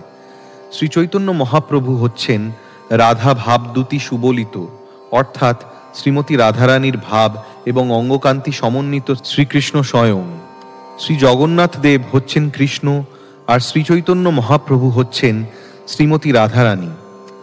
শ্রীচৈতন্য মহাপ্রভু শ্রী জগন্নাথ দেবকে গুন্ডিচা মন্দিরে নিয়ে যাওয়া এবং শ্রীমতী রাধারানী কৃষ্ণকে বৃন্দাবনে নিয়ে যাওয়ার লীলা। শ্রীক্ষেত্র জগন্নাথপুরী হচ্ছে দ্বারকাপুরী, সেখানে শ্রীকৃষ্ণ তাঁর পরম ঐশ্বর্য উপভোগ করেন। কিন্তু শ্রীচৈতন্য মহাপ্রভু তাঁকে বৃন্দাবনে নিয়ে যাচ্ছিলেন, যা ছিল একটি সাধারণ গ্রাম, এবং সেখানকার অধিবাসীরা ছিলেন কৃষ্ণপ্রেমে পূর্ণ। শ্রীক্ষেত্র ঐশ্বর্য লীলার স্থান এবং বৃন্দাবন মাধুর্য লীলার স্থান। শ্রীচৈতন্য মহাপ্রভুর রথকে পিছনে ফেলে চলে যাওয়া সূচিত করছিল যে জগন্নাথ দেব কৃষ্ণ ব্রজবাসীদের ভুলে গেছেন। কৃষ্ণ যদিও ব্রজবাসীদের এড়িয়ে যাচ্ছিলেন, কিন্তু তবুও তিনি তাদের ভুলে যেতে পারেননি। তাই তাঁর ঐশ্বর্য মণ্ডিত রথযাত্রায় তিনি বৃন্দাবনে ফিরে যাচ্ছিলেন। শ্রীমতী রাধারানীর ভূমিকায় শ্রীচৈতন্য মহাপ্রভু পরীক্ষা করছিলেন কৃষ্ণ এখনও ব্রজবাসীদের মনে রেখেছেন কিনা। শ্রীচৈতন্য মহাপ্রভু যখন রথের পিছনে চলে যাচ্ছিলেন, তখন জগন্নাথ দেব কৃষ্ণ শ্রীমতী রাধারানীর মনোভাব বুঝতে পারছিলেন। তাই দাঁড়িয়ে পড়ে শ্রীমতী রাধারানীকে জানিয়ে দিচ্ছিলেন যে তিনি তাদের ভুলে যাননি। এইভাবে শ্রী জগন্নাথ দেব তাদের রথের সামনে ফিরে আসার প্রতীক্ষা করছিলেন। শ্রী জগন্নাথ দেব তাদের বুঝিয়ে দিয়েছিলেন যে শ্রীমতী রাধারানীর প্রেম ব্যতীত তিনি তৃপ্ত হতে পারেন না। এইভাবে শ্রী জগন্নাথ দেব যখন দাঁড়িয়ে পড়ছিলেন, তখন শ্রীমতী রাধারানীর ভাব সমন্বিত গৌরসুন্দর শ্রীচৈতন্য মহাপ্রভু শ্রীকৃষ্ণের সামনে আসছিলেন। তখন শ্রী জগন্নাথ দেব আবার ধীরে ধীরে চলতে শুরু করছিলেন। এটি ছিল শ্রীমতী রাধারানীর সঙ্গে শ্রীকৃষ্ণের প্রেমের প্রতিযোগিতা। এই প্রতিযোগিতায় রাধারানীর ভাব সমন্বিত শ্রীচৈতন্য মহাপ্রভুর জয় হয়েছিল। শ্লোক 120: নাচিতে নাচিতে প্রভুর হইলা ভাবান্তর, হস্ততুলি শ্লোক পড়ে করি উচ্চৈস্বর। শ্লোকার্থ: যখন শ্রীচৈতন্য মহাপ্রভু নাচছিলেন, তখন তাঁর ভাবান্তর হচ্ছিল এবং তিনি দুহাত তুলে উচ্চস্বরে শ্লোক পড়ছিলেন। শ্লোক 121: অনুবাদ: যিনি কৌমর কালে রেবা নদীর তীরে আমার চিত্ত হরণ করেছিলেন, তিনি এখন আমার পতি হয়েছেন। এখন সেই চৈত্র মাসের জ্যোৎস্নালোকিত রজনীতে প্রস্ফুটিত মালতী পুষ্পের সৌরভ রয়েছে, আর সেই মধুর সমীরণ কদম্ব কানন থেকে প্রবাহিত হচ্ছে। সুরত ব্যাপার লীলাকার্যে আমি সেই নায়িকাও উপস্থিত, তথাপি আমার চিত্ত এ অবস্থায় সন্তুষ্ট না হয়ে রেবা নদীর তীরে বেতসী তরুতলের জন্য নিতান্ত উৎকণ্ঠিত হচ্ছে।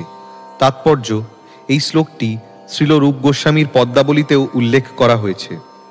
শ্লোক 122: এই শ্লোক মহাপ্রভু পড়ে বারবার, স্বরূপ বিনা অর্থ কেহ না জানে ইহার। শ্লোকার্থ: শ্রীচৈতন্য মহাপ্রভু বারবার এই শ্লোকটি আবৃত্তি করছিলেন, কিন্তু স্বরূপ দামোদর ছাড়া কেউই তার অর্থ বুঝতে পারছিলেন না। শ্লোক 123: এই শ্লোকার্থ পূর্বে করিয়াছি ব্যাখ্যান, শ্লোকের ভাবার্থ করি সংক্ষেপে আখ্যান। শ্লোকার্থ: পূর্বে আমি শ্লোকটির ব্যাখ্যা করেছি, এখন আমি তার ভাবার্থ সংক্ষেপে বর্ণনা করব। তাৎপর্য: এই সম্পর্কে মধ্যলীলার প্রথম পরিচ্ছেদের শ্লোক 53, 77 থেকে 80 এবং 82 থেকে 84 দ্রষ্টব্য। শ্লোক 124, 125: পূর্বে জয়ছে কুরুক্ষেত্রে সব গোপীগণ, কৃষ্ণের দর্শন পায়া আনন্দিত মন, জগন্নাথ দেখি প্রভুর সে ভাব উঠিল, সেই ভাবাবিষ্ট হয়া ধুয়া গাওয়াইল।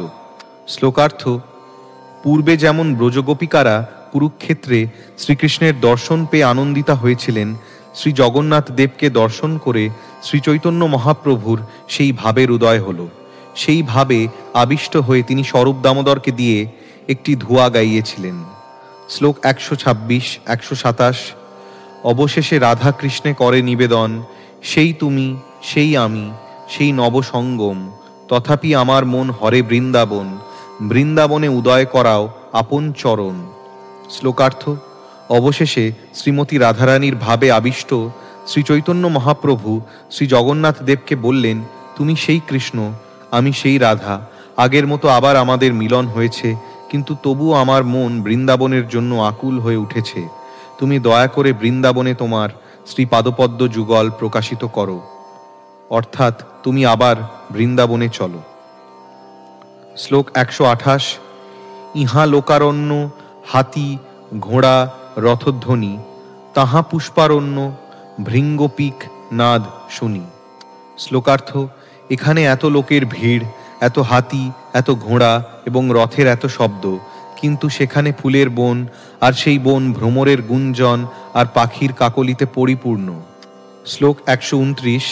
ইহা রাজবেশ, সঙ্গে সব ক্ষত্রিয়গণ, তাহা গোপবেশ, সঙ্গে মুরলী বাদন। শ্লোকার্থ। এখানে কুরুক্ষেত্রে তোমার পরনে রাজবেশ আর তোমার সঙ্গে রয়েছে সমস্ত ক্ষত্রিয়রা, কিন্তু বৃন্দাবনে তোমার গোপবেশ আর তোমার সঙ্গী কেবল মুরলী। শ্লোক 130।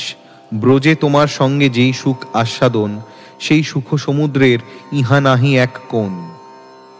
শ্লোকার্থ।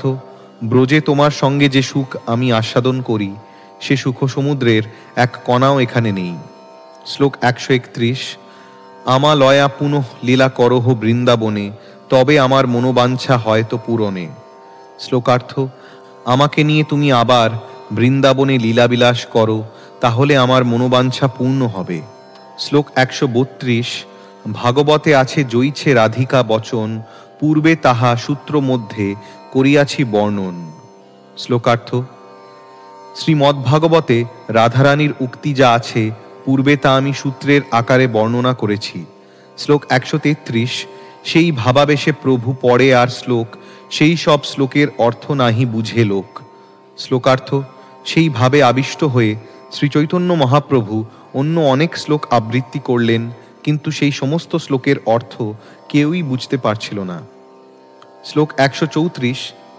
স্বরূপ গোসাই জানে, না কহে অর্থ তার, শ্রীরূপ গোসাই কইল সে অর্থ প্রচার।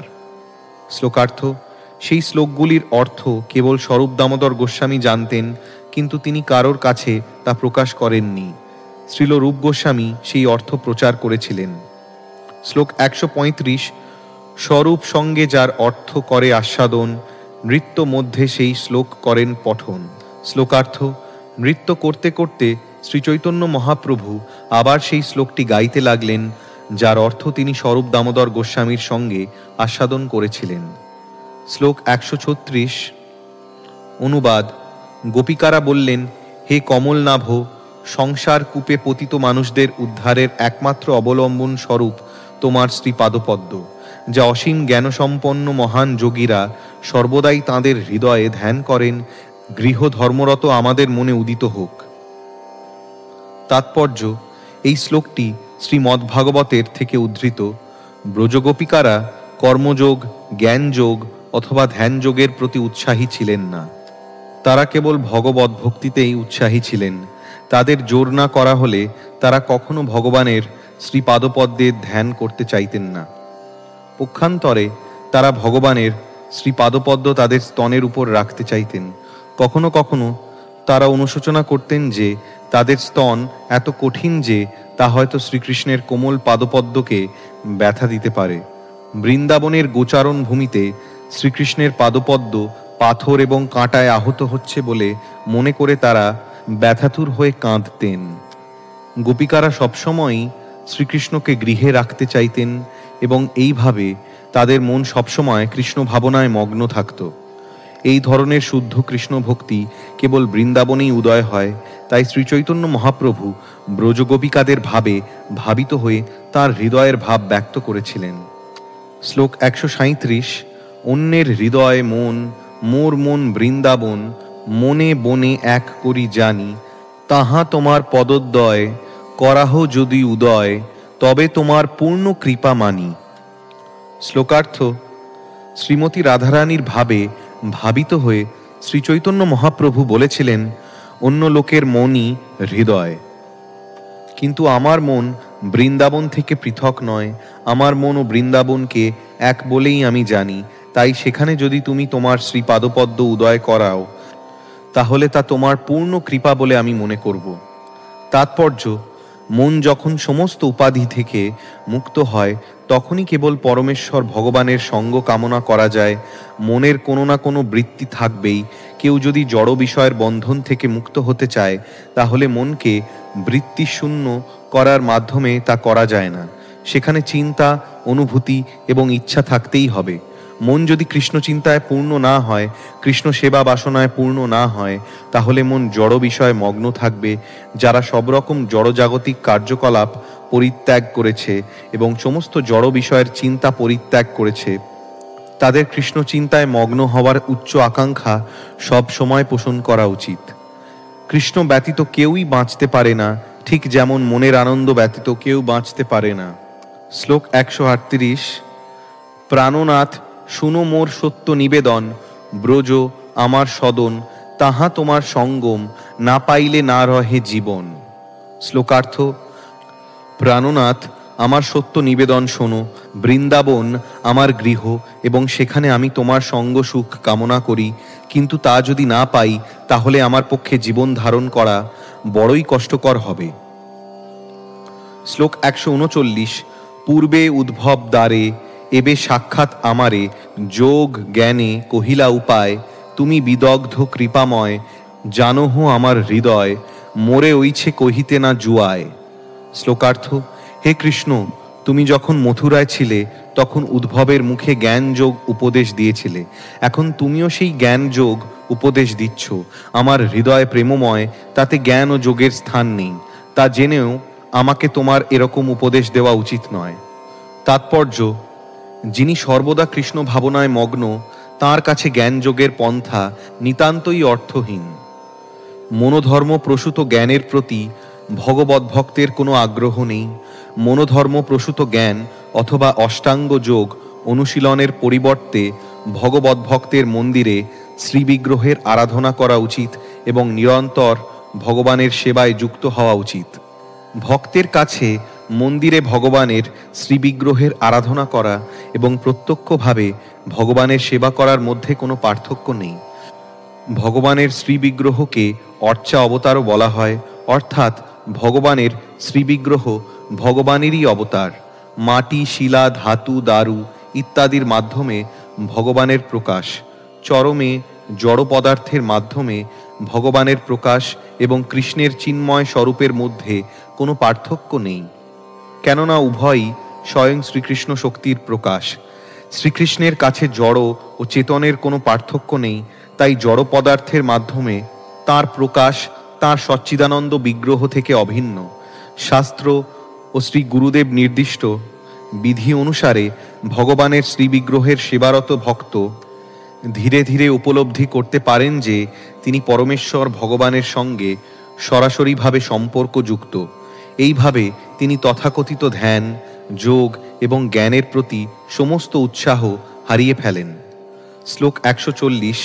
চিত্ত কাঢ়ি তোমা হইতে, বিষয় চাহি লাগাইতে, যত্ন করি নারী কাঢ়িবারে, তারে ধ্যান শিক্ষা করাহ, লোক হাসায় আমার, স্থানাস্থান না করো বিচারে। শ্লোকার্থ: শ্রীচৈতন্য মহাপ্রভু বলতে লাগলেন, আমি তোমার থেকে চিত্ত উঠিয়ে নিয়ে বিষয় লাগাতে চাইলেও তা করতে পারি না। অতএব তোমার প্রতি এইরকম অনুরাগ যখন আমার স্বভাব, তখন আমাকে ধ্যান শিক্ষা দেওয়া কেবল লোক হাস্যকর মাত্র। সুতরাং তুমি স্থানাস্থান বিচার করনি। তাৎপর্য: শ্রীল রূপ গোস্বামী ভক্তিরসামৃত সিন্ধু গ্রন্থে বলেছেন, अन्याभिलाषिता शून्यं ज्ञानकर्माद्यनावृतम् आनुकूल्येन कृष्णानुशीलनं भक्तिरुत्तमा। শুদ্ধ ভক্তের অষ্টাঙ্গ যোগ অনুশীলন অথবা জ্ঞান যোগ চর্চা করার কোনো অভিলাষ থাকে না। এই ধরনের অর্থহীন কার্যকলাপে মনোনিবেশ করা শুদ্ধ ভক্তের পক্ষে অসম্ভব। শুদ্ধ ভক্ত যদি চেষ্টাও করেন, তথাপি তার মন তাকে তা করতে দেয় না। এইটি হচ্ছে শুদ্ধ ভক্তের স্বভাব। তিনি সব রকম সকাম কর্ম, মনোধর্ম প্রসূত জ্ঞান এবং ধ্যান যোগের অতীত। তাই গোপীরা তাঁদের মনোভাব ব্যক্ত করে বলেছিলেন, শ্লোক 141, নহে গোপী যোগেশ্বর পদকমল তোমার, ধ্যান করি পাইবে সন্তোষ, তোমার বাক্য পরিপাটি, তার মধ্যে কুটিনাটি, শুনি গোপীর আরও বাড়ে রোষ। শ্লোকার্থ, গোপীরা যোগেশ্বর নয় যে তোমার পাদপদ্মের ধ্যান করে আনন্দ লাভ করবে। তোমার বাক্যে পরিপাটি যথেষ্ট থাকলেও গোপীদের ধ্যান শেখানো একটি কুটিনাটি মাত্র। এই ধ্যান শিক্ষার আবশ্যকতা শুনে গোপীদের আরও অভিমান হয়। তাৎপর্য, শ্রীল প্রবোধানন্দ সরস্বতী তাঁর শ্রীচৈতন্য চন্দ্রোদয় নাটকে 5 উল্লেখ করেছেন, কৈবল্যন্নরকায়তে ত্রিদশ পুরাকাশ পুষ্পায়তে, দুর্দান্তেন্দ্রিয় কাল সর্প পটলী প্रोत्खातदंष्ट्रायते, विश्वं पूर्ण सुखायते विधि महेन्द्रादिश्च कीटायते, यत्कारुण्यकटाक्ष वैभववतान्तं गौरमेवस्तु महा। যিনি শ্রীচৈতন্য মহাপ্রভুর শিক্ষার মাধ্যমে কৃষ্ণ ভক্তির পন্থা উপলব্ধি করেছেন, সেই শুদ্ধ ভক্তের কাছে অদ্বৈত দর্শনের মাধ্যমে পরমেশ্বর ভগবানের সঙ্গে এক হয়ে যাওয়ার পন্থা নারকীয় বলে মনে হয়। জ্ঞান যোগের মাধ্যমে মন এবং ইন্দ্রিয়গুলিকে সংযত করার পন্থাও শুদ্ধ ভক্তের কাছে হাস্যকর বলে মনে হয়। শুদ্ধ ভক্তের মন এবং ইন্দ্রিয় সমূহ এমনিতেই ভগবানের অপ্রাকৃত সেবায় যুক্ত। তাই তাঁদের ইন্দ্রিয়গুলি বিষদন্তহীন সর্পের মতো। কারো মন যদি সর্বদা ভগবানের সেবায় যুক্ত থাকে, তাহলে জড়স্তরে চিন্তা করার বা অনুভব করার কোনো অবকাশ থাকে না। তেমনি সকাম কর্মীর স্বর্গলোকে আরোহণের পন্থা ভক্তের কাছে আকাশ কুসুমের মতো। কেননা স্বর্গলোকেও জড়জগতের একটি স্থান এবং কালের প্রভাবে স্বর্গলোকও লয় হয়ে যাবে। ভগবদ্ভক্তরা কখনো এই ধরনের অনিত্য বস্তুর আকাঙ্ক্ষা করেন না। তারা ভগবানের অপ্রাকৃত সেবার যুক্ত, কেননা তারা চিৎ জগতে উন্নীত হতে চান। সেখানে তারা নিত্যকাল শ্রীকৃষ্ণের সঙ্গে পূর্ণ জ্ঞান এবং পূর্ণ আনন্দ আস্বাদন করতে পারেন। বৃন্দাবনের গোপীরা, গোপ বালকেরা, গাভী, গোবৎস, বৃক্ষ, জল ইত্যাদি সবই পূর্ণরূপে কৃষ্ণ ভাবনাময়। তারা শ্রীকৃষ্ণ ছাড়া অন্য কোনো কিছুর প্রতি আকৃষ্ট নন। শ্লোক 142, দেহ স্মৃতি নাহি যার, সংসার কূপ কাহা তার, তাহা হইতে না চাহে উদ্ধার, বিরহ সমুদ্র জলে, কাম তিমিঙ্গিলে গিলে, গোপীগণে নেহ তার পার। শ্লোকার্থ, শ্রীচৈতন্য মহাপ্রভু গাইতে লাগলেন, গোপীদের স্বভাবতই যখন দেহস্মৃতি নেই, তখন সংসার কূপ বলে তাদের কিছুই নেই। সুতরাং মুক্তিজনক ধ্যান পদ্ধতিতে তাদের প্রয়োজন নেই। তোমার বিরহ সমুদ্রে পতিতা গোপীদের তোমাকে সেবা করার ঐকান্তিক বাসনারূপ তিমিঙ্গিল, সুবৃহৎ মৎস্য বিশেষ তাদের অবিরত গিলছে। সেই তিমিঙ্গিলের মুখ থেকে তুমি তাদের উদ্ধার করো। নিত্যসিদ্ধা গোপীরা যোগী ও জ্ঞানীর অভীপ্সিত মুক্তি কখনোই চায় না। তাৎপর্য, জড়জগৎকে ভোগ করার বাসনা থেকে দেহচেতনার উদ্ভব হয়। তাকে বলা হয় বিপদস্মৃতি বা প্রকৃত জীবনের বিপরীত অবস্থা। জীব কৃষ্ণের নিত্যদাস, কিন্তু সে যখন জড়জগৎকে ভোগ করার বাসনা করে, তখন সে চিন্ময় স্তর থেকে বঞ্চিত হয়। জড়জাগতিক উন্নতি সাধনের মাধ্যমে কেউ কখনো সুখী হতে পারে না। সে কথা শ্রীমদ্ভাগবতে বর্ণনা করা হয়েছে। অনিয়ন্ত্রিত ইন্দ্রিয়ের মাধ্যমে কেবল নারকীয় অবস্থার দিকে উন্নতি সাধন হয়। সে পুনঃ পুনঃ চর্বিত বস্তু চর্বণ করতে পারে, অর্থাৎ পুনঃ পুনঃ জন্মগ্রহণ করে মরতে পারে, কিন্তু তার মাধ্যমে শতচেষ্টা করেও সে তার ঈপ্সিত নিত্যানন্দ লাভ করতে পারবে না। বদ্ধজীব জন্ম এবং মৃত্যুর অন্তর্বর্তী অবস্থাকে আহার, নিদ্রা, ভয় এবং মৈথুনের চিরাচরিত প্রথায় ব্যয় করতে পারে, যা নিম্ন স্তরের পশুরা পর্যন্ত করে থাকে, কিন্তু তা সত্ত্বেও সে আনন্দ পায় না।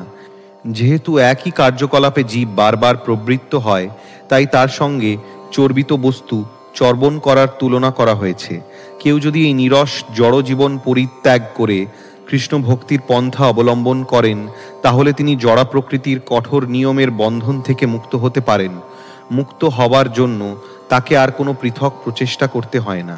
কেউ যদি কেবল ভগবানের সেবায় যুক্ত হন, তাহলে তিনি আপনা থেকেই মুক্ত হন। তাই শ্রীল বিল্বমঙ্গল ঠাকুর গেয়েছেন, মুক্তি স্বয়ং মুকুলিতাঞ্জলি সেবতেহ স্মান। মুক্তি তখন করজোড়ে ভক্তের সেবা ভিক্ষা করে। শ্লোক 143। বৃন্দাবন গোবর্ধন যমুনা পুলিন বন, সেই কুঞ্জে রাসাদিক লীলা, সেই ব্রজের ব্রজজন, মাতা পিতা বন্ধুগণ, বড় চিত্র কেমনে পাশরিলা। শ্লোকার্থ: বৃন্দাবন গোবর্ধন যমুনা পুলিন বন এবং সেই কুঞ্জে রাসাদিক লীলা, তোমার সেই ব্রজজন, মাতা পিতা বন্ধুগণ, এদের কথা তুমি কিভাবে ভুলে গেলে? এ বড় আশ্চর্যের বিষয়। শ্লোক 144। বিদগ্ধ মৃদু সদ্গুণ, সুশীল স্নিগ্ধ করুণ তুমি, তোমার নাহি দোষাভাস, তবে যে তোমার মন নাহি স্মরে ব্রজজন, সে আমার দুর্দৈব বিলাস। শ্লোকার্থ: কৃষ্ণ তুমি বিশুদ্ধ পুরুষ, মৃদু বৈদগ্ধ প্রভৃতি সদ্গুণের দ্বারা সর্বদা সুশীল স্নিগ্ধ করুণ, অতএব তোমার এই রকম ব্যবহারে দোষের আভাস নেই। তবে যে তুমি ব্রজবাসীদের আর স্মরণ করো না, তা কেবল আমারই দুর্দৈব ছাড়া আর কিছুই না। শ্লোক 145। না গণি আপন দুঃখ, দেখি ব্রজেশ্বরী মুখ, ব্রজজনের হৃদয় বিদরে, কিবা মার ব্রজবাসী, কিবা জিয়াও ব্রজে আসি, কেন জিয়াও দুঃখ সহাই বারে। শ্লোকার্থ: আমি আমার দুঃখের কথা ভাবি না, কিন্তু ব্রজেশ্বরী মা যশোদার দুঃখ দেখে ব্রজজনদের হৃদয় বাস্তবিকই বিদীর্ণ হয়। তুমি ব্রজবাসীদের বিচ্ছেদের দ্বারা কখনো মৃতবৎ করো, কখনো সঙ্গদানে জীবিত করো। কেন যে দুঃখ সহ্য করার জন্য জীবিত রাখো, তা বুঝতে পারি না। শ্লোক 146। তোমার যে অন্য বেশ, অন্য সঙ্গ, অন্য দেশ, ব্রজজনে কভু নাহি ভাই, ব্রজভূমি ছাড়িতে নারে, তোমা না দেখিলে মরে, ব্রজজনের কি হবে উপায়। শ্লোকার্থ: তোমার যে রাজবেশ এবং ব্রজ থেকে পৃথক স্থানে অবস্থান এবং মহিষীদের সঙ্গ, তা ব্রজজনের আদৌ ভালো লাগে না। ব্রজবাসীরা ব্রজভূমি ছেড়ে অন্যত্র যেতে পারে না, অথচ তোমাকে না দেখেও মৃতবৎ হয়ে পড়ে। অতএব ব্রজজনের কি উপায় হবে। শ্লোক 147। তুমি ব্রজের জীবন, ব্রজরাজের প্রাণধন, তুমি ব্রজের সকল সম্পদ, কৃপার্দ্র তোমার মন, আসি জিয়াও ব্রজজন, ব্রজে উদয় করাও নিজ পদ। শ্লোকার্থ: হে কৃষ্ণ, তুমি ব্রজের জীবন, তুমি ব্রজরাজ নন্দ মহারাজের প্রাণধন, তুমি ব্রজের একমাত্র সম্পদ। তোমার মন কৃপার্দ্র, তুমি এসে ব্রজবাসীদের প্রাণ বাঁচাও। দয়া করে তুমি তোমার শ্রীপাদপদ্ম ব্রজে উদয় করাও। তাৎপর্য: শ্রীমতী রাধারানী কৃষ্ণ বিরহে তাঁর নিজের দুঃখের কথা ব্যক্ত করেননি। তিনি বৃন্দাবনে অন্য সকলের অবস্থা, মা যশোদা, নন্দ মহারাজ, গোপ বালক, গোপিকা, বৃক্ষ, লতা, পশু, পক্ষী, যমুনা পুলিন, যমুনার জল আদি সকলের কৃষ্ণ বিরহের কথা বর্ণনা করে শ্রীকৃষ্ণের অনুকম্পার উদয় করাবার চেষ্টা করেছেন। শ্রীমতী রাধারানীর এই ভাব শ্রী চৈতন্য মহাপ্রভুতে প্রকাশিত হয়েছিল এবং তাই তিনি শ্রী জগন্নাথ শ্রীকৃষ্ণকে আহ্বান করেছিলেন বৃন্দাবনে ফিরে যাবার জন্য। সেইটি শ্রী জগন্নাথ দেবের রথে করে গুন্ডিচা মন্দিরে গমনের তাৎপর্য।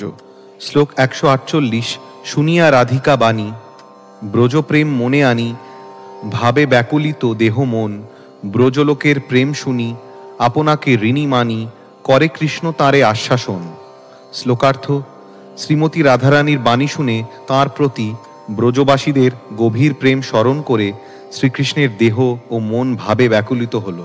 ব্রজবাসীদের প্রেমের মহিমা শ্রবণ করে শ্রীকৃষ্ণ নিজেকে তাঁদের কাছে ঋণী বলে মনে করে শ্রীমতী রাধারানীকে তিনি আশ্বাস দিয়েছিলেন। শ্লোক 149। প্রাণ প্রিয়ে শুনো মোর এ সত্য বচন, তোমা সবার স্মরণে ঝুঁড়ো মুই রাত্রি দিনে মোর দুঃখ না জানে কোন জন। শ্লোকার্থ: প্রাণপ্রিয়ে রাধে, দয়া করে আমার সত্য বচন শোনো। তোমাদের সকলের কথা স্মরণ করে আমি দিনরাত রোদন করি। আমার এই দুঃখের কথা কেউ জানে না। তাৎপর্য: শাস্ত্রে বলা হয়েছে, বৃন্দাবনং পরিত্যজ্য পদমেকং ন গচ্ছতি। স্বয়ং ভগবান শ্রীকৃষ্ণ, ঈশ্বর পরম কৃষ্ণ সচ্চিদানন্দ বিগ্রহ, বৃন্দাবন পরিত্যাগ করে কখনো কোথাও এক পাও যান না। কিন্তু বিভিন্ন কর্তব্য সম্পাদন করার জন্য শ্রীকৃষ্ণকে বৃন্দাবন ছেড়ে যেতে হয়েছিল। কংসকে সংহার করার জন্য তাকে মথুরায় যেতে হয়েছিল। তারপর তার পিতা তাকে দ্বারকায় নিয়ে গিয়েছিলেন। সেখানে তাকে নানা রকম রাজকার্যে ব্যস্ত হতে হয়েছিল এবং অসুরদের দৌরাত্ম্য থেকে জনসাধারণকে রক্ষা করতে হয়েছিল। শ্রীকৃষ্ণ বৃন্দাবন থেকে দূরে ছিলেন, কিন্তু তিনি মুহূর্তের জন্যও সুখী ছিলেন না। যে কথা তিনি শ্রীমতী রাধারানীকে এখানে বলেছেন, তিনি হচ্ছেন শ্রীকৃষ্ণের প্রিয়তমা, প্রাণধন, এবং তার কাছে তার মনোভাব ব্যক্ত করে তিনি বলেছিলেন, শ্লোক 150, ব্রজবাসী যতজন মাতা পিতা সখাগণ, সবে হয় মোর প্রাণ সম, তার মধ্যে গোপীগণ সাক্ষাৎ মোর জীবন, তুমি মোর জীবনের জীবন। শ্লোকার্থ: শ্রীকৃষ্ণ বলেছিলেন, সমস্ত ব্রজবাসীরা আমার মাতা পিতা সখাগণ, এরা সকলেই আমার প্রাণ সম। তার মধ্যে ব্রজগোপীরা সাক্ষাৎ আমার জীবন স্বরূপ, আর তুমি স্বয়ং আমার জীবনের জীবন। তাৎপর্য: শ্রীমতী রাধারানী বৃন্দাবনের সমস্ত কার্যকলাপের কেন্দ্র। বৃন্দাবনে শ্রীকৃষ্ণ শ্রীমতী রাধারানীর হাতের পুতুল। তাই ব্রজবাসীরা জয় রাধে বলে শ্রীমতী রাধারানীর মহিমা কীর্তন করেন। এখানে শ্রীকৃষ্ণের উক্তি থেকে বোঝা যায় যে শ্রীমতী রাধারানীই হচ্ছেন বৃন্দাবনের রানী এবং শ্রীকৃষ্ণ হচ্ছেন তার অলঙ্কার। শ্রীকৃষ্ণের নাম মদনমোহন, মদনকেও যিনি মোহিত করেন, কিন্তু শ্রীমতী রাধারানী শ্রীকৃষ্ণকেও মোহিত করেন, তাই তার নাম মদনমোহন মোহিনী। শ্লোক 151, তোমা সবার প্রেম রসে আমাকে করিল বশে, আমি তোমার অধীন কেবল। তোমা সবা ছাড়ায়া আমা দূর দেশে লয়া, রাখিয়াছে দুর্দৈব প্রবল। শ্লোকার্থ: তোমাদের সকলের প্রেম আমাকে বশীভূত করেছে, আমি কেবল তোমারই অধীন।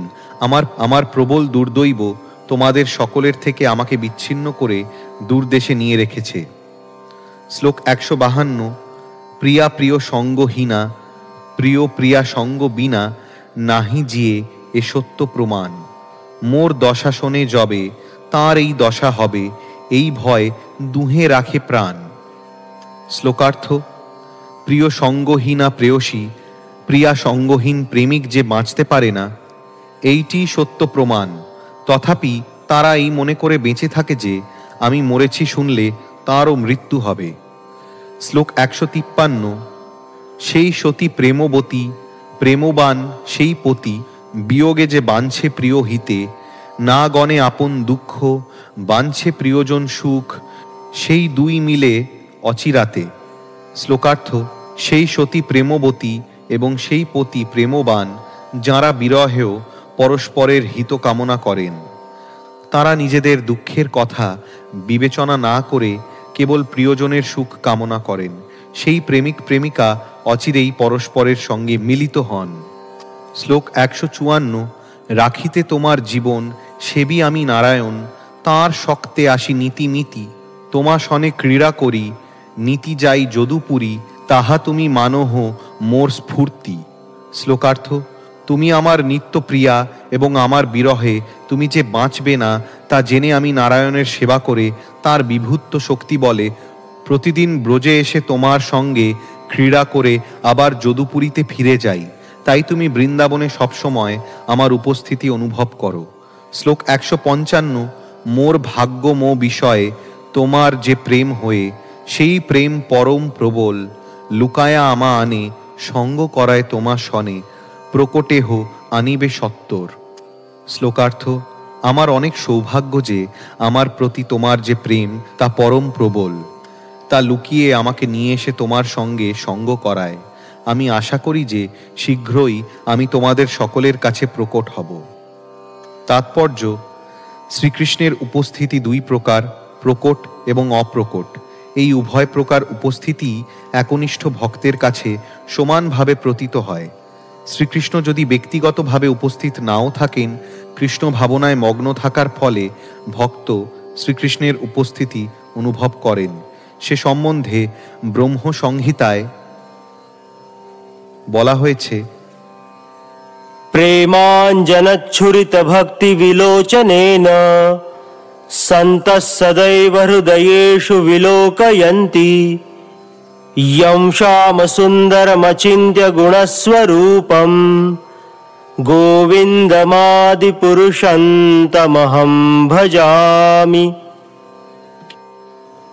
শ্রীকৃষ্ণের প্রতি গভীর প্রেমের ফলে শুদ্ধ ভক্ত সর্বদা শ্রীকৃষ্ণকে তাঁর হৃদয়ে দর্শন করেন। সেই আদিপুরুষ গোবিন্দকে আমি ভজনা করি। শ্রীকৃষ্ণ যখন ব্রজবাসীদের সামনে প্রকট ছিলেন না, তখন তারা সবসময় তাঁর চিন্তায় মগ্ন থাকতেন। তাই শ্রীকৃষ্ণ দ্বারকায় থাকলেও তিনি সমস্ত ব্রজবাসীদের কাছে উপস্থিত ছিলেন। এটি তার অপ্রকট প্রকাশ। যে সমস্ত ভক্ত সর্বক্ষণ শ্রীকৃষ্ণের চিন্তায় মগ্ন, তারা নিঃসন্দেহে অচিরেই শ্রীকৃষ্ণকে মুখোমুখি দর্শন করবেন। যে সমস্ত ভক্ত সর্বক্ষণ শ্রীকৃষ্ণের সেবায় নিযুক্ত থেকে কৃষ্ণ চিন্তায় মগ্ন, তারা অবশ্যই ভগবানের কাছে ফিরে যাবেন। তখন তারা প্রত্যক্ষভাবে কৃষ্ণকে দর্শন করবেন, তার সঙ্গে প্রসাদ গ্রহণ করবেন এবং তার সঙ্গ সুখ লাভ করবেন। সে সম্বন্ধে শ্রীমদ্ ভগবদ্গীতায় বলা হয়েছে, জীবিত অবস্থায় শুদ্ধ ভক্ত সর্বক্ষণ শ্রীকৃষ্ণের কথা বলেন এবং শ্রীকৃষ্ণের সেবা করেন, এবং দেহত্যাগ করার পর তিনি তৎক্ষণাৎ গোলক বৃন্দাবনে ফিরে যান, যেখানে শ্রীকৃষ্ণ তাঁর নিত্যলীলা বিলাস করেন। তখন প্রত্যক্ষভাবে শ্রীকৃষ্ণের সঙ্গে তার সাক্ষাৎ হয়। সেইটি হচ্ছে মানব জীবনের চরম লক্ষ্য। এইটি প্রকটেহ আনিবে সত্তর কথাটির অর্থ। শুদ্ধ ভক্ত অচিরেই শ্রীকৃষ্ণের প্রকট লীলা দর্শন করবেন। শ্লোক 156। যাদবের বিপক্ষ যত দুষ্ট কংসপক্ষ, তাহা আমি কইলু সব ক্ষয়, আছে দুই চারিজন, তাহা মারি বৃন্দাবন, আইলাম আমি জানিহ নিশ্চয়। শ্লোকার্থ: যদুবংশীয়দের শত্রু কংসের সমস্ত দুষ্ট অনুচরদের আমি সংহার করেছি।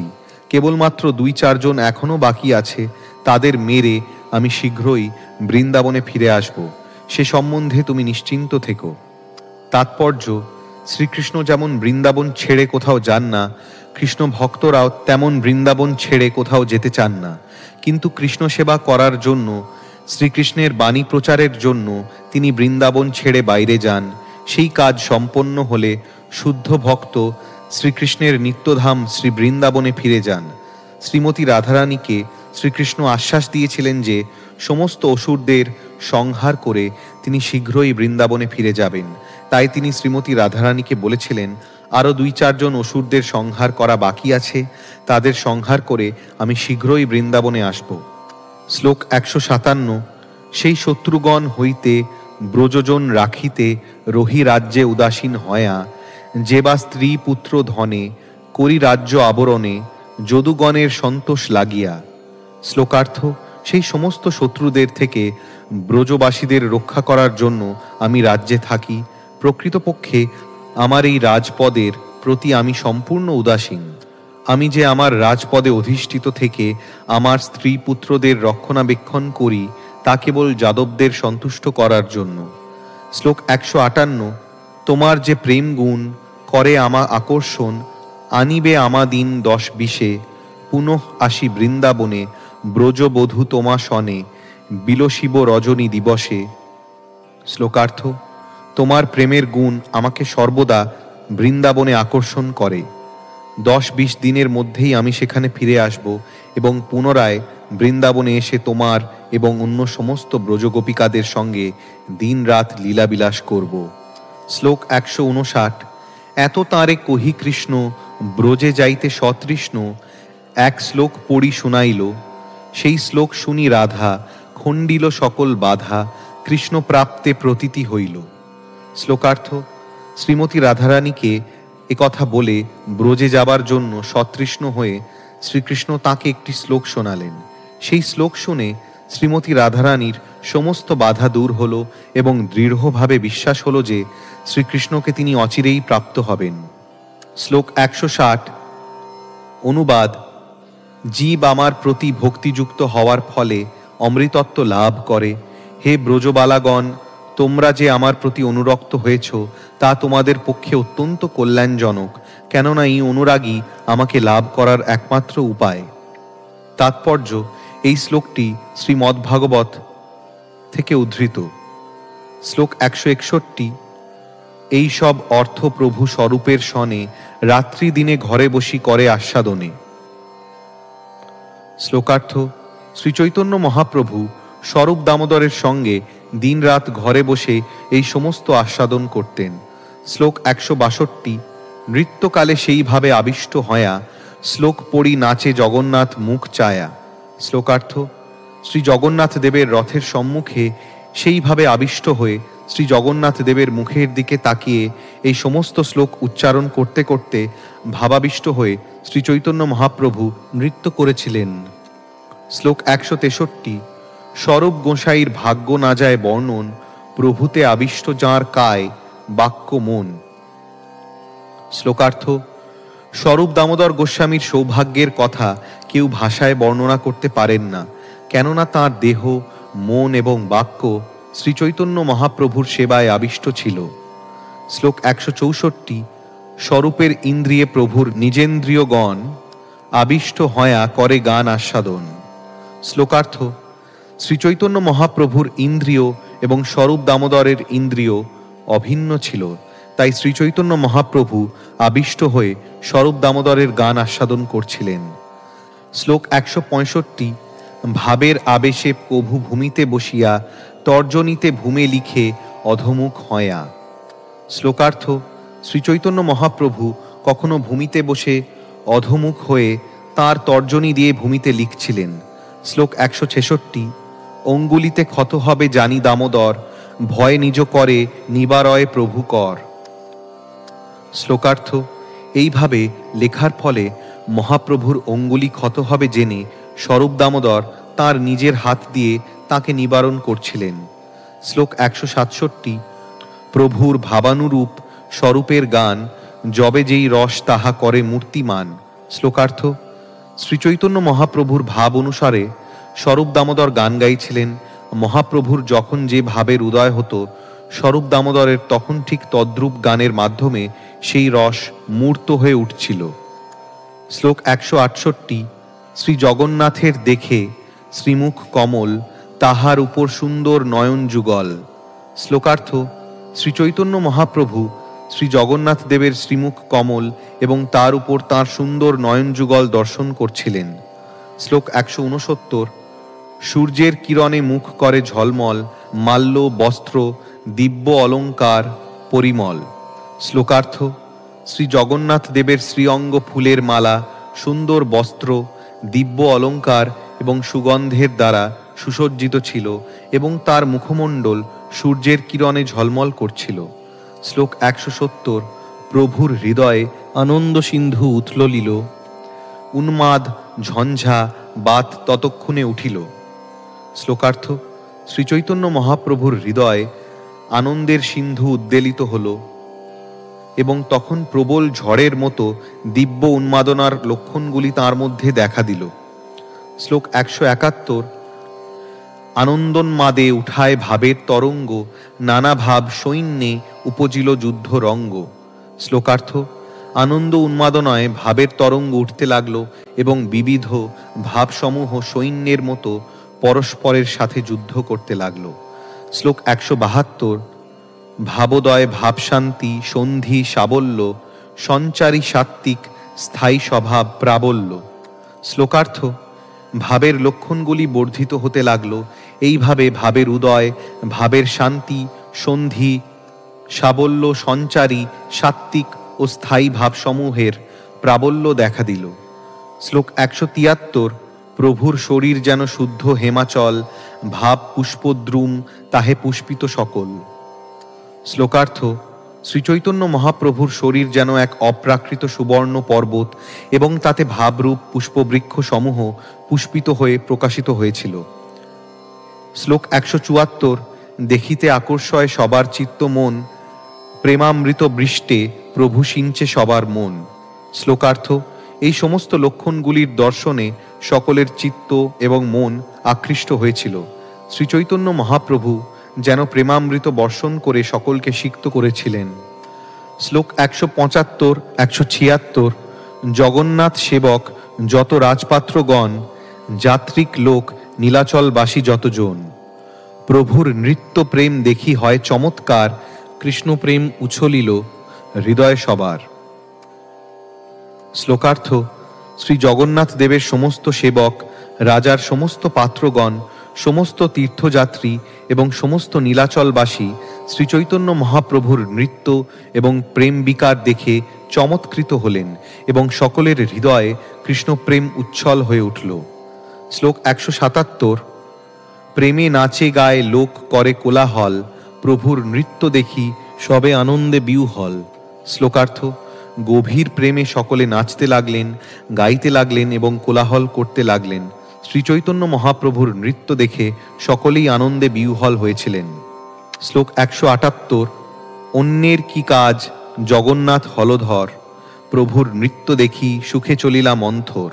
শ্লোকার্থ: অন্য সকলের কি কথা, এমনকি শ্রী জগন্নাথ দেব এবং বলদেব পর্যন্ত শ্রীচৈতন্য মহাপ্রভুর নৃত্য দেখে মহাসুখে মন্থর গতিতে চলতে লাগলেন। শ্লোক 179। কভু সুখে নৃত্য রঙ্গ দেখে রথ রাখি, সে কৌতুক যে দেখিল সেই তার সাক্ষী। শ্লোকার্থ: শ্রী জগন্নাথ বলদেব কখনো কখনো তাঁদের রথ থামিয়ে শ্রীচৈতন্য মহাপ্রভুর নৃত্য রঙ্গ দেখতে লাগলেন। সেই দৃশ্য যারাই দেখেছিলেন তারাই তার সাক্ষী। শ্লোক 180 থেকে 182। এই মত প্রভু নৃত্য করিতে ভ্রমিতে, প্রতাপ রুদ্রের আগে লাগিলা পড়িতে, সম্ভ্রমে প্রতাপ রুদ্র প্রভুকে ধরিল, তাহাকে দেখিতে প্রভুর বাহ্যজ্ঞান হইল। রাজা দেখি মহাপ্রভু করেন ধিক্কার, ছি ছি বিষয়ীর স্পর্শ হইল আমার। শ্লোকার্থ: এইভাবে ঘুরে ঘুরে নৃত্য করতে করতে শ্রীচৈতন্য মহাপ্রভু মহারাজ প্রতাপ রুদ্রের সামনে এসে মূর্ছিত হয়ে পড়ে যাচ্ছিলেন।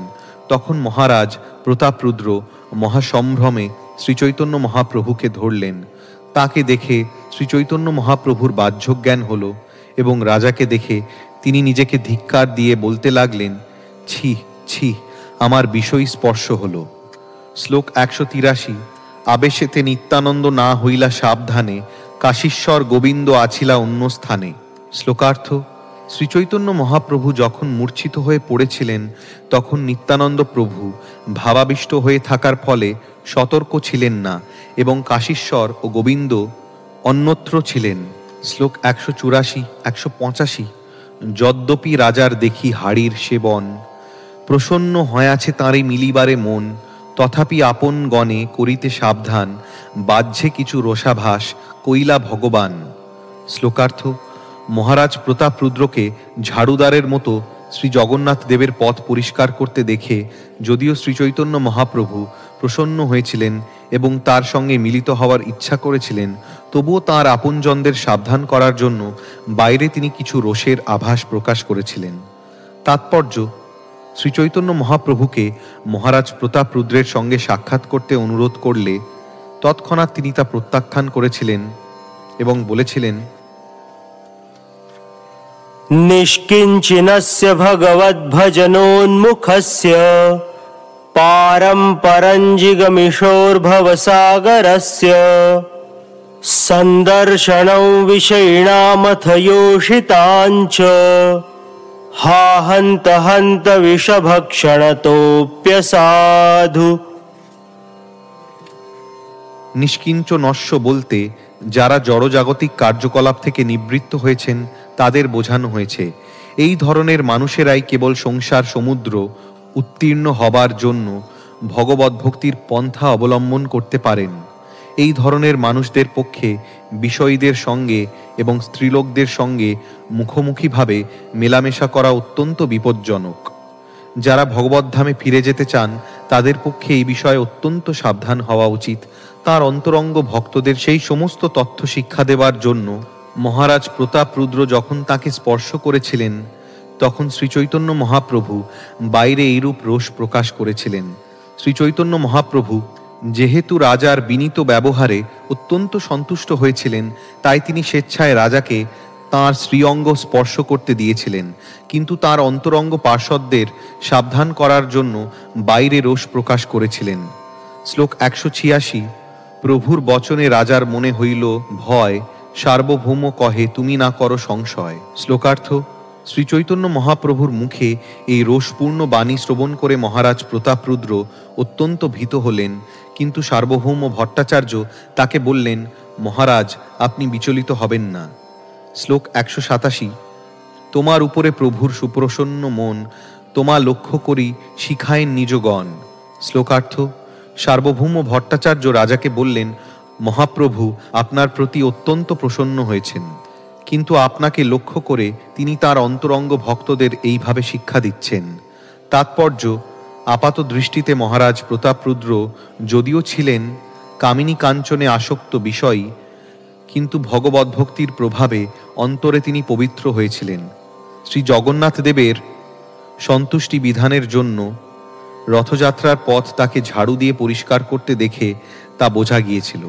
আপাত দৃষ্টিতে কোনো মানুষকে কামিনী কাঞ্চনে আসক্ত বিষয় বলে মনে হতে পারে, কিন্তু তিনি যদি অত্যন্ত দীনভাবে পরমেশ্বর ভগবানের শরণাগত হন, তাহলে আর তিনি বিষয়ী থাকেন না। এই বিচার অবশ্য কেবল শ্রীচৈতন্য মহাপ্রভু এবং তার অন্তরঙ্গ ভক্তেরাই করতে পারেন, কিন্তু সাধারণত কোনো ভক্তেরই কামিনী কাঞ্চনে আসক্ত বিষয়ীদের সঙ্গে ঘনিষ্ঠভাবে মেলামেশা করা উচিত নয়। শ্লোক 188।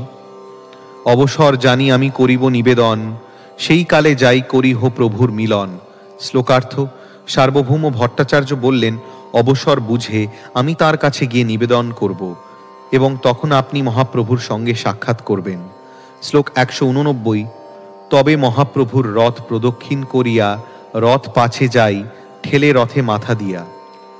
শ্লোকার্থ: তখন শ্রীচৈতন্য মহাপ্রভু শ্রী জগন্নাথ দেবের রথ প্রদক্ষিণ করে রথের পিছনে গিয়ে মাথা দিয়ে রথ ঠেলতে লাগলেন। শ্লোক 190। ঠেলিতেই চলিল রথ, হড় হড় করি, চতুর্দিকে লোক সব বলে হরি হরি। শ্লোকার্থ: ঠেলা মাত্রই রথ হড় হড় শব্দ করতে করতে এগিয়ে চলল, তখন চারিদিকের সমস্ত লোক হরি হরি বলতে লাগলেন। শ্লোক 191। তবে প্রভু নিজ ভক্তগণ লয়া সঙ্গে, বলদেব সুভদ্রাগ্রে নৃত্য করে রঙ্গে।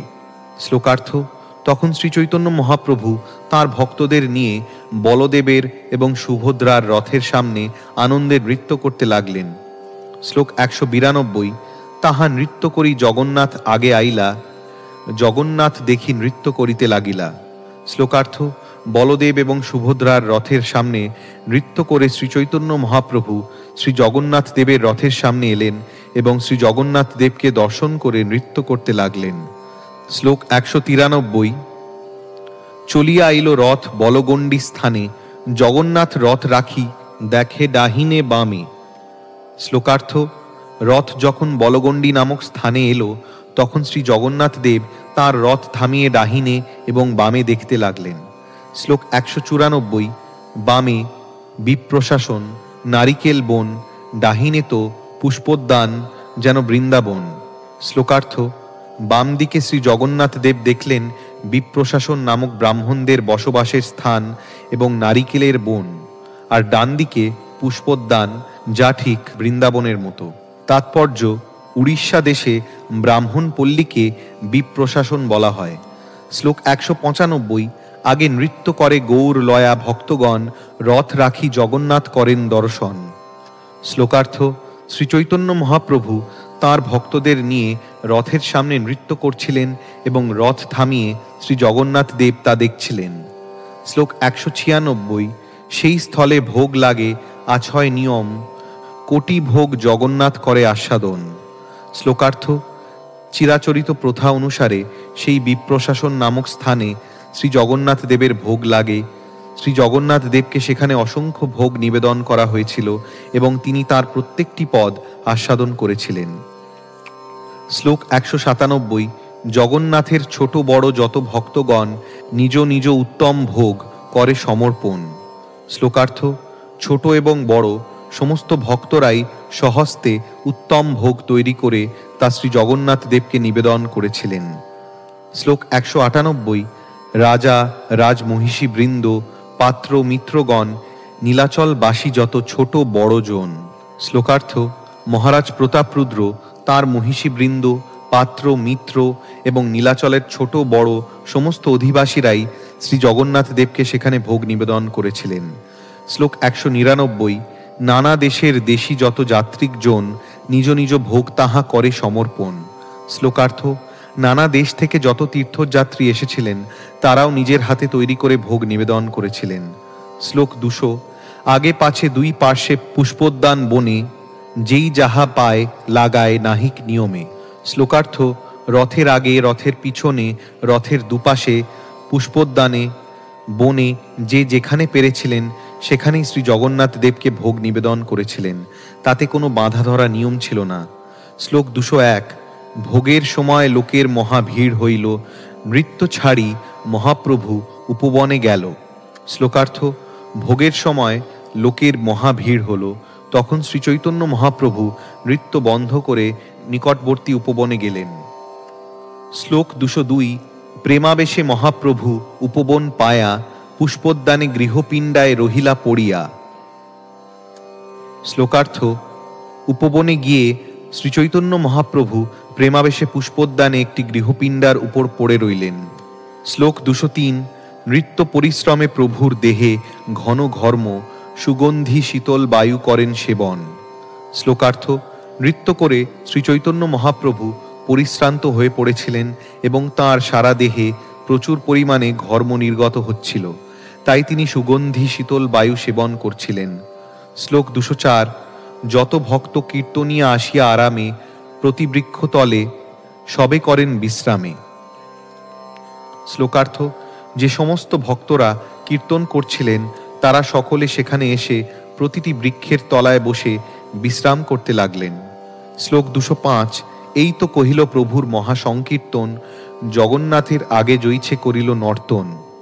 শ্লোকার্থ: এইভাবে আমি শ্রী চৈতন্য মহাপ্রভুর মহাসংকীর্তন এবং শ্রী জগন্নাথ দেবের রথাগ্রে যেভাবে তিনি নৃত্য করেছিলেন তা বর্ণনা করলাম। শ্লোক 206। রথাগ্রেতে প্রভু জয়ীছে করিলা নর্তন, চৈতন্যাষ্টকে রূপ গোসাই করাছে বর্ণন। শ্লোকার্থ: রথাগ্রে শ্রীচৈতন্য মহাপ্রভু যেভাবে নৃত্য করেছিলেন শ্রীচৈতন্যাষ্টকে শ্রীল রূপ গোস্বামী তা বর্ণনা করেছেন। তাৎপর্য: শ্রীরূপ গোস্বামী তাঁর স্তবমালা নামক গ্রন্থে 3টি চৈতন্যাষ্টকে রচনা করেন। তার মধ্যে এই নিম্নলিখিত শ্লোকটি প্রথম অষ্টকের 7ম শ্লোক। শ্লোক 207। অনুবাদ: রথারূঢ় নীলাচলপতির সম্মুখে ভগবৎ প্রেম সমুদ্রের তরঙ্গে নৃত্যজনিত উল্লাসে বিবশ হয়ে আনন্দের সঙ্গে সংকীর্তনকারী এবং বৈষ্ণবদের দ্বারা যিনি পরিবৃত সেই শ্রীচৈতন্য দেব কি পুনরায় আমার দৃষ্টিপথে আসবেন? শ্লোক 208। ইহা যেই শুনে সেই শ্রীচৈতন্য পায়, সুদৃঢ় বিশ্বাস সহ প্রেম ভক্তি হয়। শ্লোকার্থ: শ্রী জগন্নাথ দেবের রথাগ্রে শ্রীচৈতন্য মহাপ্রভুর নৃত্য কীর্তন বিলাসের এই বর্ণনা যিনি শ্রবণ করবেন তিনি শ্রীচৈতন্য মহাপ্রভুকে পাবেন। তিনি সুদৃঢ় বিশ্বাস সহ ভগবানের প্রেম ভক্তি লাভ করবেন। শ্লোক 209। শ্রীরূপ রঘুনাথ পদে যার আশ, চৈতন্য চরিতামৃত কহে কৃষ্ণদাস। শ্লোকার্থ: শ্রীল রূপ গোস্বামী এবং শ্রীল রঘুনাথ দাস গোস্বামীর শ্রীপাদপদ্মে আমার প্রণতি নিবেদন করে এবং তাঁদের কৃপা প্রার্থনা করে তাঁদের পদাঙ্ক অনুসরণ পূর্বক আমি কৃষ্ণদাস শ্রীচৈতন্য চরিতামৃত বর্ণনা করছি। ইতি শ্রী জগন্নাথ দেবের রথাগ্রে শ্রীচৈতন্য মহাপ্রভুর নৃত্য বর্ণনা করে শ্রীচৈতন্য চরিতামৃত গ্রন্থের মধ্যলীলার 13 পরিচ্ছেদের ভক্তি বেদান্ত তাৎপর্য।